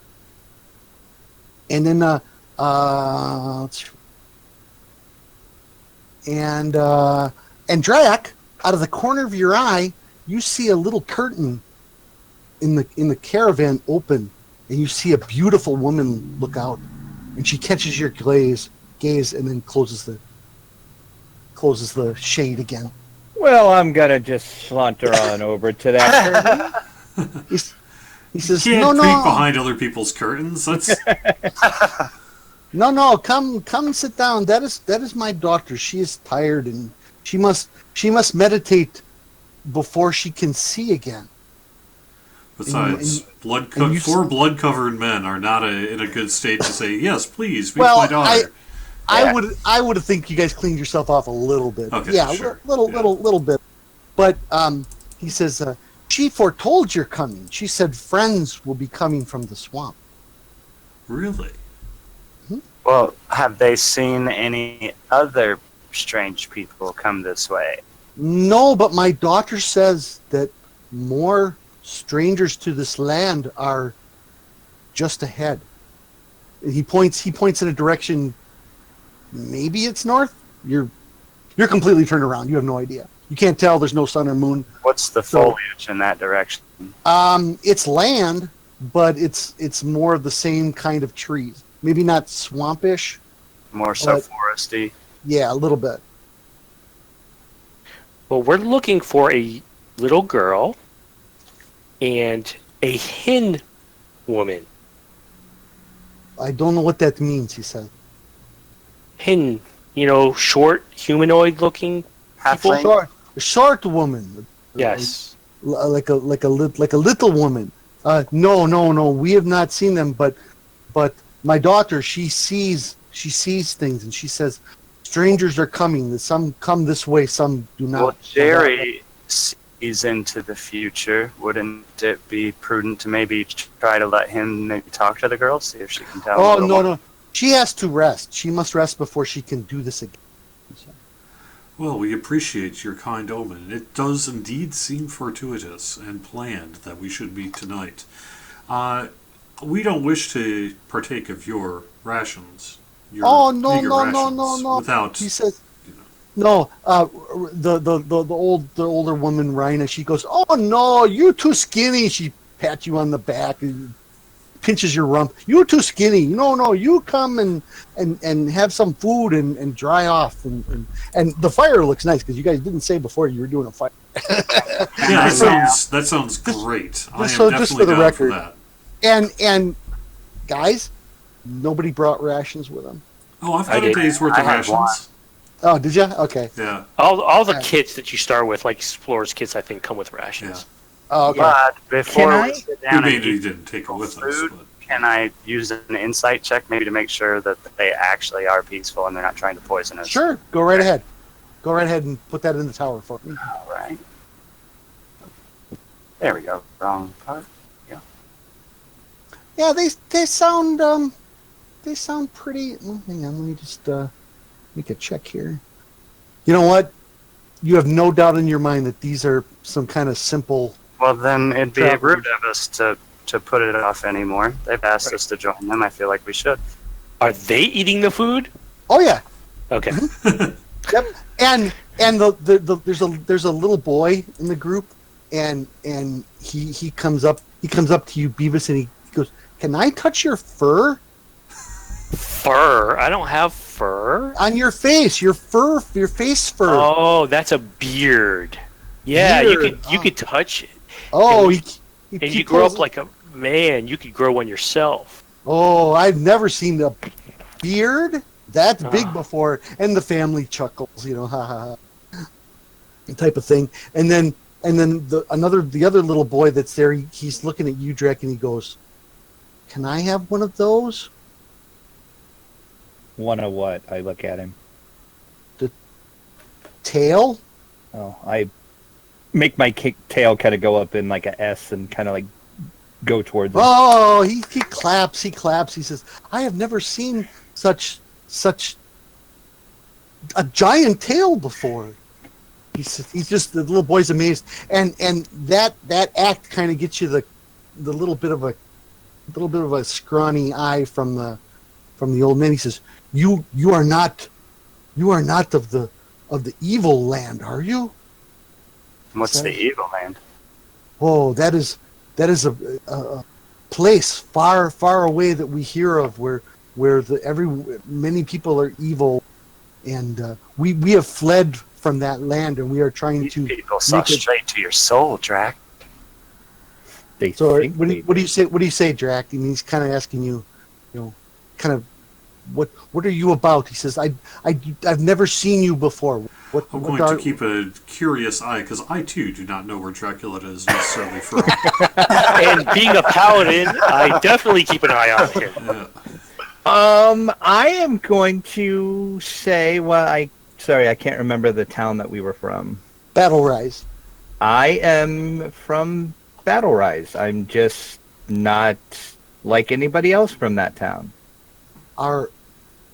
And do you want me to roll a deception as I say that? Just saying. Sure. I mean, as far as you know, I'm from the. You want it in the tower? yeah. So go ahead, please, in the tower. All right. All right. And then why doesn't everybody else make an insight roll? If you don't have insight, it's just a straight wisdom roll, wisdom check, and put that in the tower for me, please, too. So Drac spins this tale about how he's a strange wizard from a far land, and he's out in the world trying to do good and stuff like that. And Fen, you and Beavis, you and Scarducci, or whatever I called him, what was it? Scargini. They're all shake your head. Jerry, you're not buying it. As I say that, I make a little small flame appear at the tip of my finger, and I make a dance. Ooh, Jerry, you're he kind of, Beavis and Fen. You seem convinced that for now, I'd say to Jerry- Draculetta, you may have joined us from Battlerise, and you may be a resident of Battlerise. However, you must also have a mother and father, and I have never seen them in town. Yeah, you did, Mrs. Yeah, Mrs. Yeah, remember Mrs. Mom Azra, ran yeah. out? Yeah, she came up and everybody, all the men go, "Hi, Mrs. Azra." She's the most beautiful woman in town. Yeah, she is. And my father was a wizard that was murdered. Oh, She doesn't have a beard, so no, she's not really that great looking. Yeah, you guys have all seen Beavis's mom's beard, and it's spectacular. Puts his beard So, to shame.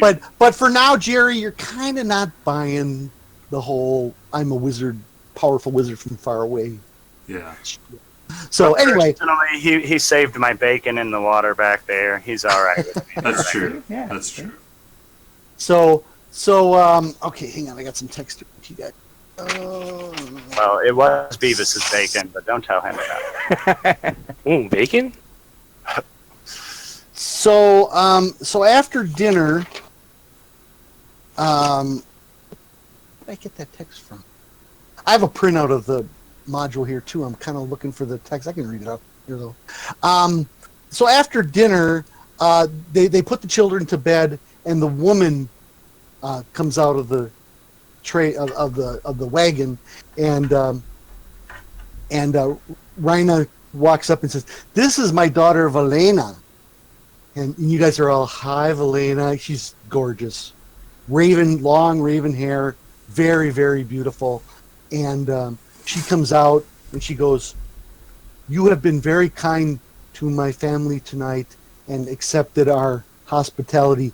I will read the runes for you to help you find your friend." Excellent. Okay. The one we seek is a girl named Annabelle. She was followed by a certain Saba Jade. So either of them, if you can at all discern the location of either of them, it would be extremely helpful to us. Okay, so she picks up the runes and she throws them down and she closes her eyes and she says, "I see a young man, and he is lost, and he is dressed in long black robes. That is not your friend," she says sadly, correct? I don't believe so. Okay, I will try again. She shakes the runes and she casts them out, and she gazes at the runes again, and she says, "The lost one, he calls to you." And each when she says it, she calls to us. Yes, he says the lost one calls. She says the lost one was a young man in black robes. He says the lost one calls to you. He says, and the way she says it, all the other family members that are sitting there, they make this sign in the air like to ward off evil. "The dead will walk with the coming storm. You must find a way to put them to rest, to find your friends safely. If you cannot, the rain will turn to blood. It will drown you and all of Maris Darkostan." And Skardinji says, he quickly ushers his wife and daughter into the wagon. He says, "That will be no charge for the fortune." He says, "It's time to rest. Good day to you all." And they all, "You may sleep by the fire for tonight." And they all quickly run into the wagon and shut the door. Oh no! apparently, that was a very, very dread, a very dread reading that scared them so much that they all went into the cabin. And then you guys are sitting there looking at each other. What just happened? And a moment later, Valena comes back out. She says, oh, hang on. "Beware of the madman. Beware of the blood." And then they pull her back in, and Carloni, her older brother, comes out and she says, "You may sleep here tonight. The town that my sister mentioned, Marius, I'll put it in the chat, however you guys think this is pronounced, Marius del Carson." He says, that is the name of a town. Go that way." And he points in the way that they said that Annabelle and possibly Saba Jade might have went. He points in that direction. So there's a town in that direction. And he goes back into the wagon and he locks the door. Well, I mean, at least we have some leads now. We've got a little bit better of an idea of where we are, but none of those names are familiar to me, and I know the vast swamp pretty well. Yep. Can I do a history or a religion check on either one of those to see if any of the books I have read anything about any of what she said? Nope. You come up completely blank. Now, you are definitely you've definitely been transported to some other land. So how the hell did we get here? Well, the mist was so. I mean, you could almost feel it happening, couldn't you? I could. Yep. Okay. And basically, if you guys want, you can take another long rest. I mean, you just basically came off. Or you can go I say we trek off. path. Yeah, I don't think we need to rest because we just We took a just rest. had dinner and Okay. All right. I say let's go. Move on. All right. So you move up the trail, and you notice that you eventually you come to an area that actually looks like a tree. Okay, but then you run out of land.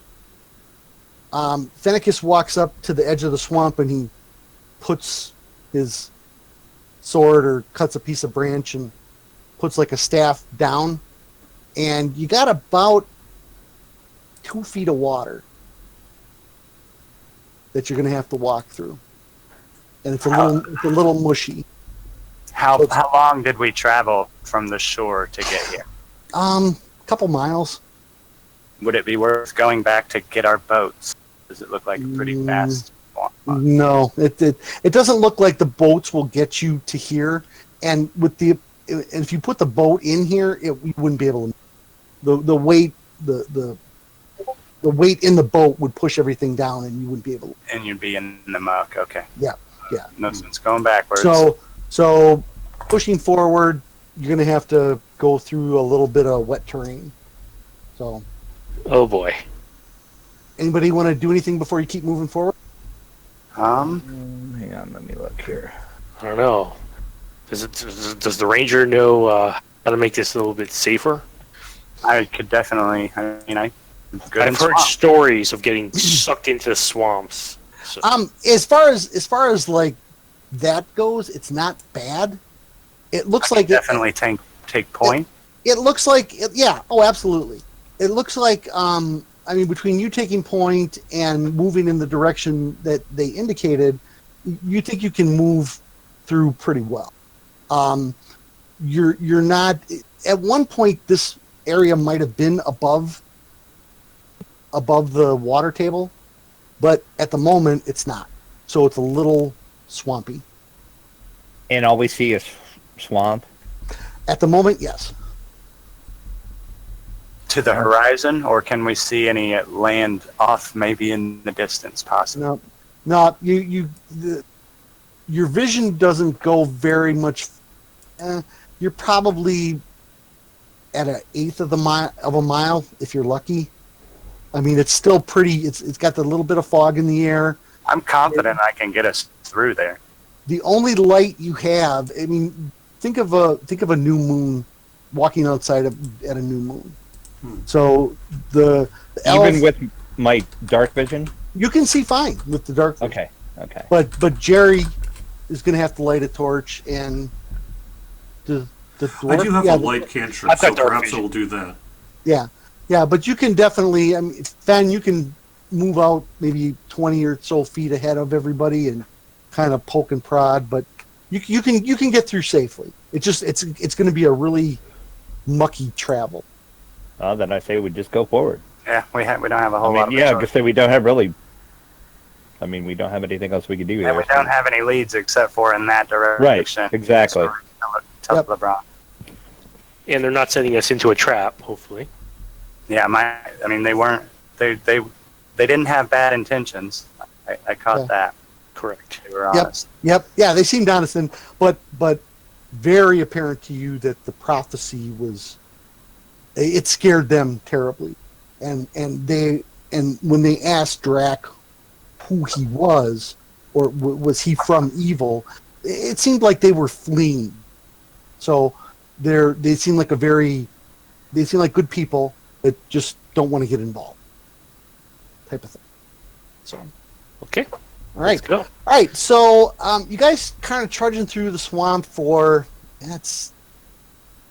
again, the passage of time seems really difficult, and it's starting to the temperature's starting to drop just a little, so you're kind of getting a little bit of a chill, but not so much that you can't keep moving forward. Excuse me. let me get to my next piece of text. Okay. The trees in this part of the swamp are thick and tangled with branches and exposed roots, making progress slow and difficult.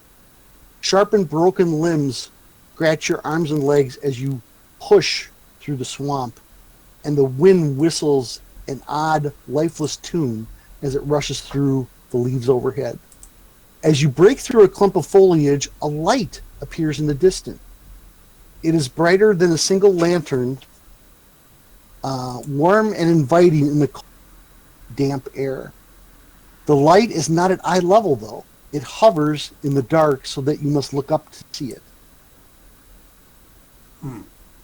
That's probably a tower or of some sort, maybe. You mentioned will-o-wisps before. I think he would have told us if it was that sickly bluish color. Nope. This looks almost like lantern light. Is it moving or is it still? Well, it's stationary. Okay. I say we check it out, or I can try to go stealthy again and maybe check it out for us. You guys wait here. It's up to you. Yeah, we'll stay a little bit behind you.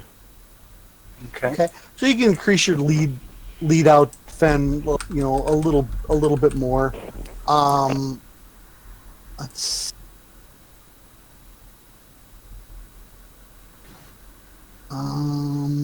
Okay. As you approach, you see that the light is spilling out from windows from a small building. The house, the fact that the lights were hovering, they weren't. They were actually in the windows. The house is suspended above the air on poles. Oh, so their house is built to avoid flooding. Okay. Mm-hmm. Okay. These people. And as you approach, you see that the foliage kind of clears away a little bit, and then you can see the door, and then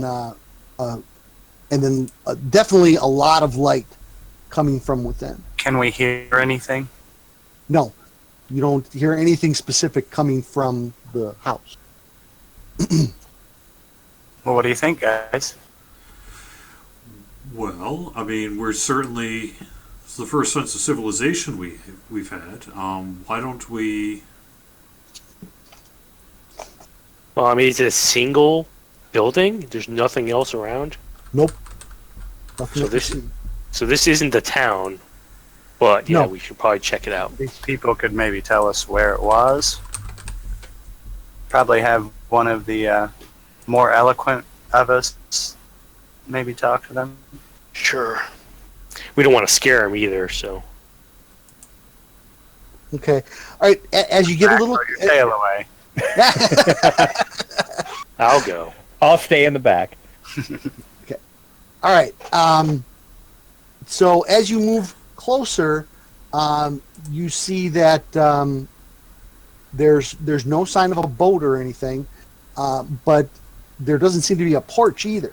There's a door, and it's about 8 feet off the ground. As you're kind of moving up a little bit, all of a sudden you kind of see the shadow of a figure appear in the doorway, and you hear something like a piece of wood being kicked, and you see this rope ladder go sailing down and splashing in the water in front of the building. Hello. We come in peace. Okay. No figure steps into the light to greet you, and not even a shadow passes the open door after the ladder's kicked in. The ladder, constructed of wooden steps and thick rope, simply rolls out with a brief splash in the swamp water. The last steps hang right at the water, so it hits the water and then it kind of is right there. So it's purposely made for climbing up. That's it. So, I mean, that would be awfully trusting of 4 guys who just walked out of nowhere to just kick that ladder down to us. What do you think? Correct. But if it's a trap, I mean, Well, let's see here.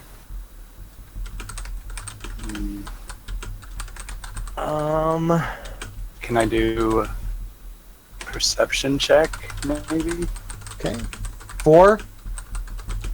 To maybe eavesdrop at a window? Well, the windows are It is 15 feet upstairs. off the ground. Yeah. So you get up next to the building, you don't hear a sound. I mean, there is so much Don't light pouring. trust that. There, it looks like there's just a ton of light in this thing. It's all. I mean, now that you're close up to it, it's kind of almost a beacon. You know what? I'm gonna use a special ability. Okay. Divine Sense. Ah. All right. Let me just read that. Yeah. Sense.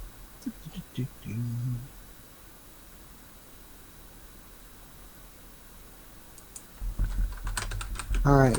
So when you do that, Beavis, so what he's doing, guys, is he's kind of using his paladin abilities to try to sense the presence of strong evil. And you do that, and you almost get a headache, and you're like, everything around us it's like you're surrounded by evil. But then you take a minute and you kind of refocus your senses a little bit, and there's definitely an evil presence that seems to be all around you in the water, trees, and the sky. But when you kind of refocus yourself a little bit, you can direct it the way you're intending to direct, which is towards the building itself, I'm assuming, and whomever might be inside. And you do not get a sense of evil from doing that. But it's very difficult to do what you just tried to do. It's almost like everything around you seems to be pushing down on those senses, and it takes a little bit of extra effort to focus. But whatever's in that building does not seem evil to you. Okay, so my first thought when we saw this building is it was built intelligently to avoid the dangers of this area. And now that you've said that, you don't notice anything particularly more evil in there. I say we check it out. Yep. I'll go first. Okay. So you climb up there and you get to the top, Beavis, and I'm going to assume you kind of report back. Yes. See? Okay. So this little house has only one room, but you see more than 24 lanterns hanging from pegs on the wall inside, and some of them sit in a circle on a warped wooden floor. Imagine if you built something in the swamp and eventually the wood would warp a little bit if it wasn't treated or you know, of the like. To the right of the door, you see boxes have been stacked against the wall. And you also see a couple of barrels there as well. In the center of the room, facing the door, in the center of the lanterns, is a young man in a black robe. Did we hear about this guy? He sits within a circle of 5 burning lanterns with his large blank eyes fixed in place.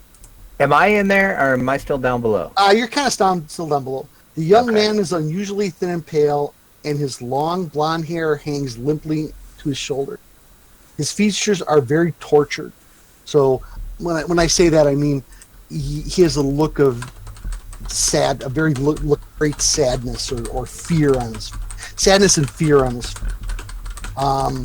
He has a simple shirt and pants underneath the robes, and he clutches a small book in his lap, but makes no move to get up or greet you, except to. But he I'm gonna leave it right there. He makes no move to get up and. So Beavis, you kind of relay that back down. Yeah, to everybody. and I'll motion everyone up. Okay. And then I'll go. You take a couple of steps up. So it's roughly about maybe 20-foot square. I mean, it's basically a one-room building. Yep. And you get up there. You see that the barrels are barrels of fresh water, and the boxes are literal trail rations. So there looks like plenty of food, and you see one of them has been opened and maybe half of it consumed. So he's eating Tim. But let me. This is an actual picture that came out of the adventure. It's got that old Ravenloft artsy look to it. Oh yeah. And you guys are all up there, and suddenly he says, "Evil shall descend the night and the land, and near the signs of hexed this when hand." So it's like almost like gibberish. But he kind of half looks at you, but then it's almost like he's looking past when he moves his head around. What do you do?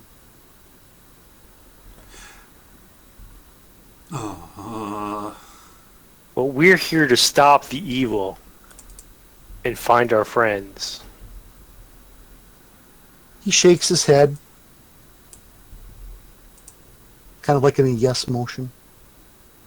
Okay, so he's listening. Have you seen a young girl, or perhaps someone following her?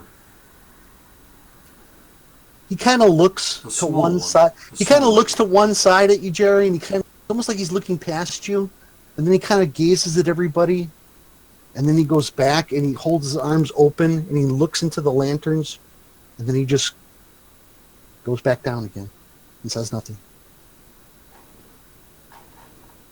Okay.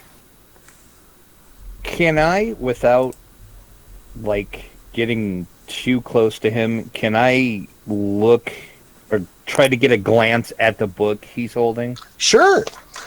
So you kind of move up there, and he doesn't stop you or anything like that. You can look right over his shoulder if you want. It looks like a book of nursery rhymes. Well, that's not what I expected it to be. But a lot of nursery rhymes can be allegorical as well. So Right. probably more to that than we understand. Being You, straight. you said he looked at the lanterns? Mm-hmm. So can I take a look at those lanterns? Can I, like, look into the lanterns myself? Sure. You look at the lanterns; they look like regular lanterns. And you glance down and you look. He's looking at some poem about a lost boy, and I won't go into any kind of details only because I have them. But you can see it's a rhyming children's poem / nursery rhyme book. Well, my guess is, because outside that oppressive darkness is just overwhelming, and in here, one man in a 20 by 20 room has so many lanterns burning. It's probably, and it's just a well-built defensive house as it is. It's some sort of defensive measure. Can we glean some information from what he intends to do with insight, perhaps? No, you're really not sure. Yeah, I mean, the lanterns in front of him don't look any different. Oh, there is also a receptacle for lantern oil over in the corner as well. But yeah, other than that, you see him turn the page of the book. Drac, you're right there. Give me a perception. You want it in the tower? Sure. Sure, okay. Perception? Yep. Kind of looking at the lanterns, and it's almost like he's reading the book, but he's not looking directly at it. Okay, so when he turns a page, you see that there's writing in the margin. Can I make it out? Yes, you can. Do I have? No, I'll just read it off to you. It says, "To Luke," and it's spelled L-U-C. To Luke, my beloved brother, signed Marcel, M-A-R-C-E-L.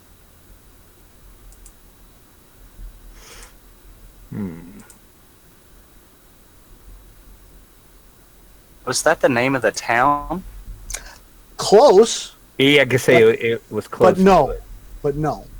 No, the town's name. I have the notes down. The town is Marais de Tarascon. Marais. That's How- the of this guy's family. Then I'm betting. Yeah, I mean, in ancient times and in certain countries, towns were named after the founding families. So the story Obviously, about this the is lost something boy, similar. I wonder if he is the lost boy. I was thinking the brother was, actually. No. The lost young man in black robes. Oh, yeah. That's him. okay. That's him. Okay, yeah. How are the lanterns arranged? Are they... There's 5 of them in kind of like a circle-ish around him. You know, so imagine a 6-point circle with him being the bottom point and the rest of the lanterns filling up the area. And then the other ones are hanging probably 6 on a wall or 4 walls. So it's really, I mean, it's bright in here. I mean, you actually have to, blink a couple of times when you guys make it up the stairs because it's so much more lit than what you're used to down this way. I mean, I don't really want to put out the lanterns, but if that's the way to wake him up. That's what I'm thinking. I'm thinking we need to turn these lanterns out. Yeah, but do we really want to? This What? guy survived on and on out here. Right, and this is like a kind of like a protected zone from all the evil outside. So I'm not really sure you actually want to turn the lanterns off. And I'm like standing behind him. Okay. Yep. What would happen if I would step in the middle of those lanterns? Could I like step around him and like stand in? Absolutely. Okay. Absolutely. If you want to do that, you can do that. Yeah, I want to just kind of like move to the side of him and just kind of just stand in like the middle of the 5. He kind of looks at each lantern, and the lantern he can't see because you're in the way. He kind of tilts his head as soon as he sees it. He moves to the next, and he kind of does the circle around. Then he'll go back to the book, open the book, page it back and forth a few times, and then nothing. So Then the cycle kind of starts all over. And we can always try copying what he's doing. Everybody, actually, I'll just roll it for everybody on the party sheet. I'll just roll a perception check. Just to move things along. Drac. Oh no, not Drac. I'm sorry, Jerry. You're kind of walking around the room, walking up against the walls, looking to see if you can see anything else different. And one of the windows on the far side of the house, you kind of gaze through it and you see lights. Huh. Like, hey, guys, there's a town over there. Civilization, I say. Oh, hell yeah, let's go. And yeah, this guy's not. We're not going to glean any more information here, I don't think. Right, and if we do find something, we can always come back here and wake him or tell him or something, yeah. Yeah, maybe we'll find something that'll help wake him. Who knows? Okay. So are you leaving? We are. Okay. You guys climb down the ladder, and it does take 2 hands. Who's last to leave? I will. Yeah. Okay. Yeah. Who's that? Drac? Okay. Yeah. Okay, the guys are all coming down. Drac, you're about ready to... You kind of turn yourself around to climb down the ladder, and you up and look, and he's standing right in front of you. Ooh. And he's got the book in one hand, and he's got a lantern in the other. I just look at him. I don't say anything. I just want to see if he speaks first. He's waiting for you to go down the ladder. He doesn't say a word.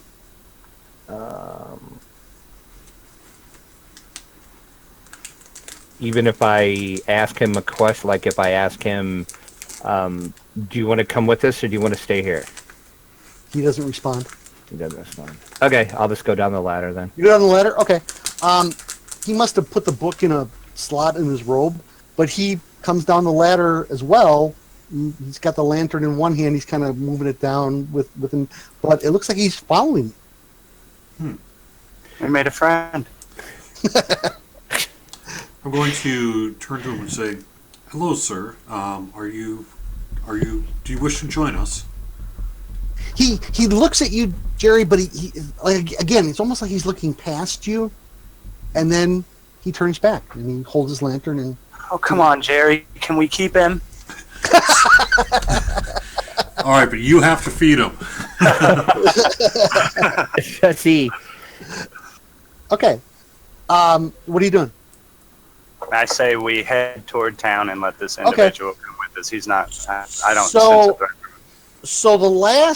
So you guys are moving, and you can almost see the edge of the swamp, but the last few feet are really deep.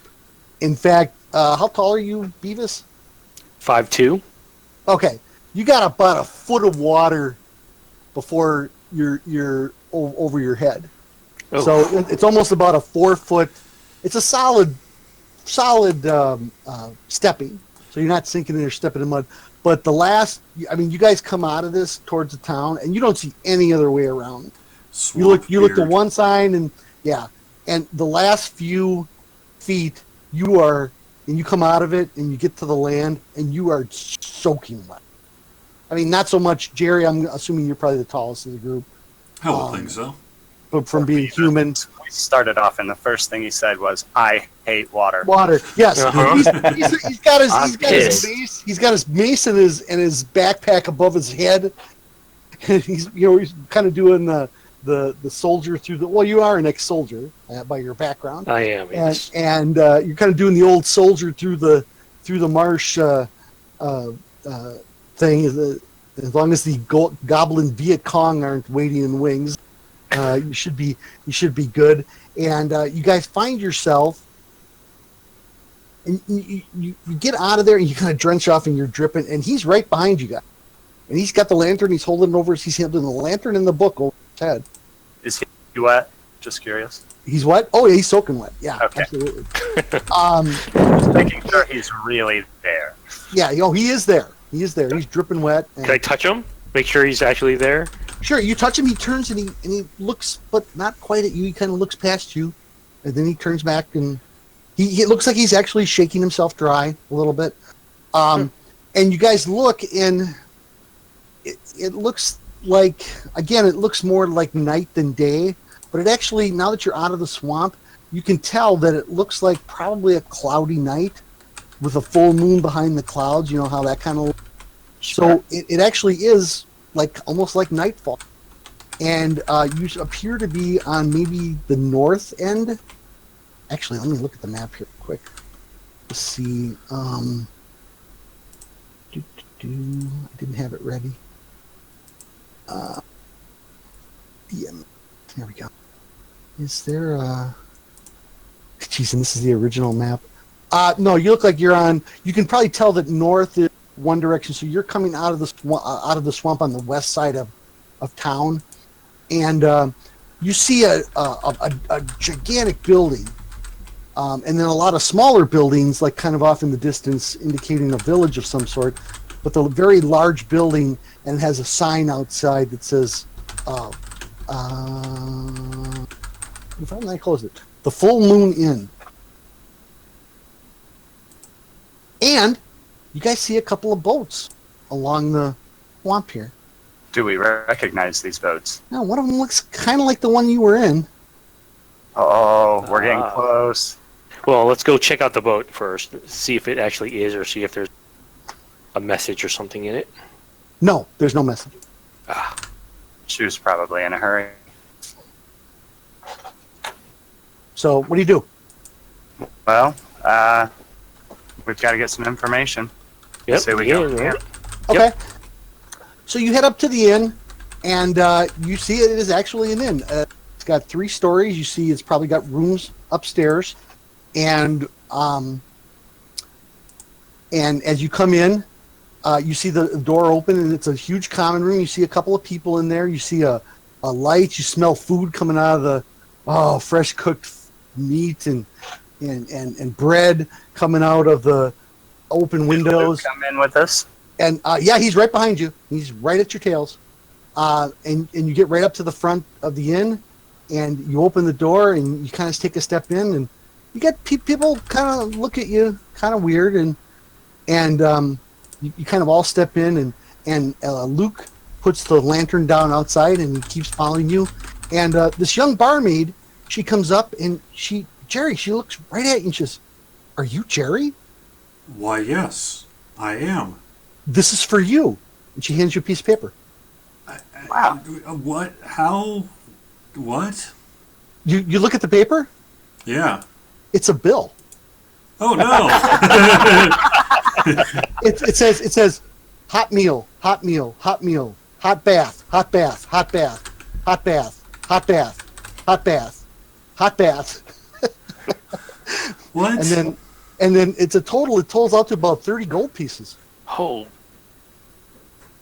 And Good luck with that, buddy. and the woman says, that young lady over there said that you would pay this bill, and you look over, and you see. Well, hi, Saba. And Jerry says, "I've never seen her before in my life."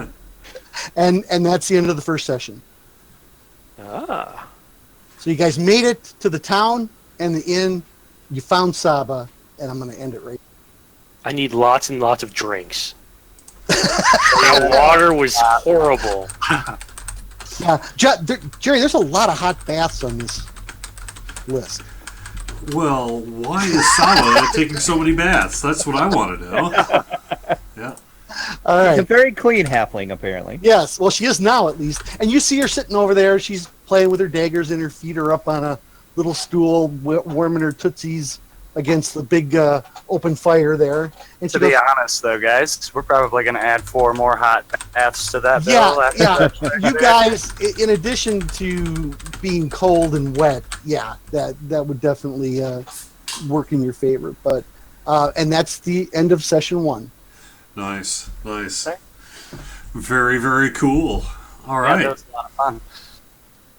So, And we'll just we're gonna pick it up right there next time. all right. That sounds great. All right. Thank you very much, Entomix, Draculetta, Fenicus, Beavis. I am Cordovan, Community Manager for Standing Stone Games. We'll be back. It's going to be a couple of Sundays before we can return for more D&D night here on DDOstream. We've got some kind of scheduling to work around, so it could be a few weeks yet before we have a continuation of this, but we will announce it on Twitch. We'll probably even be adding this to the schedule. This is not a permanent show. This is a show we're doing for, I don't know, how many do you think there, Evilbeeker?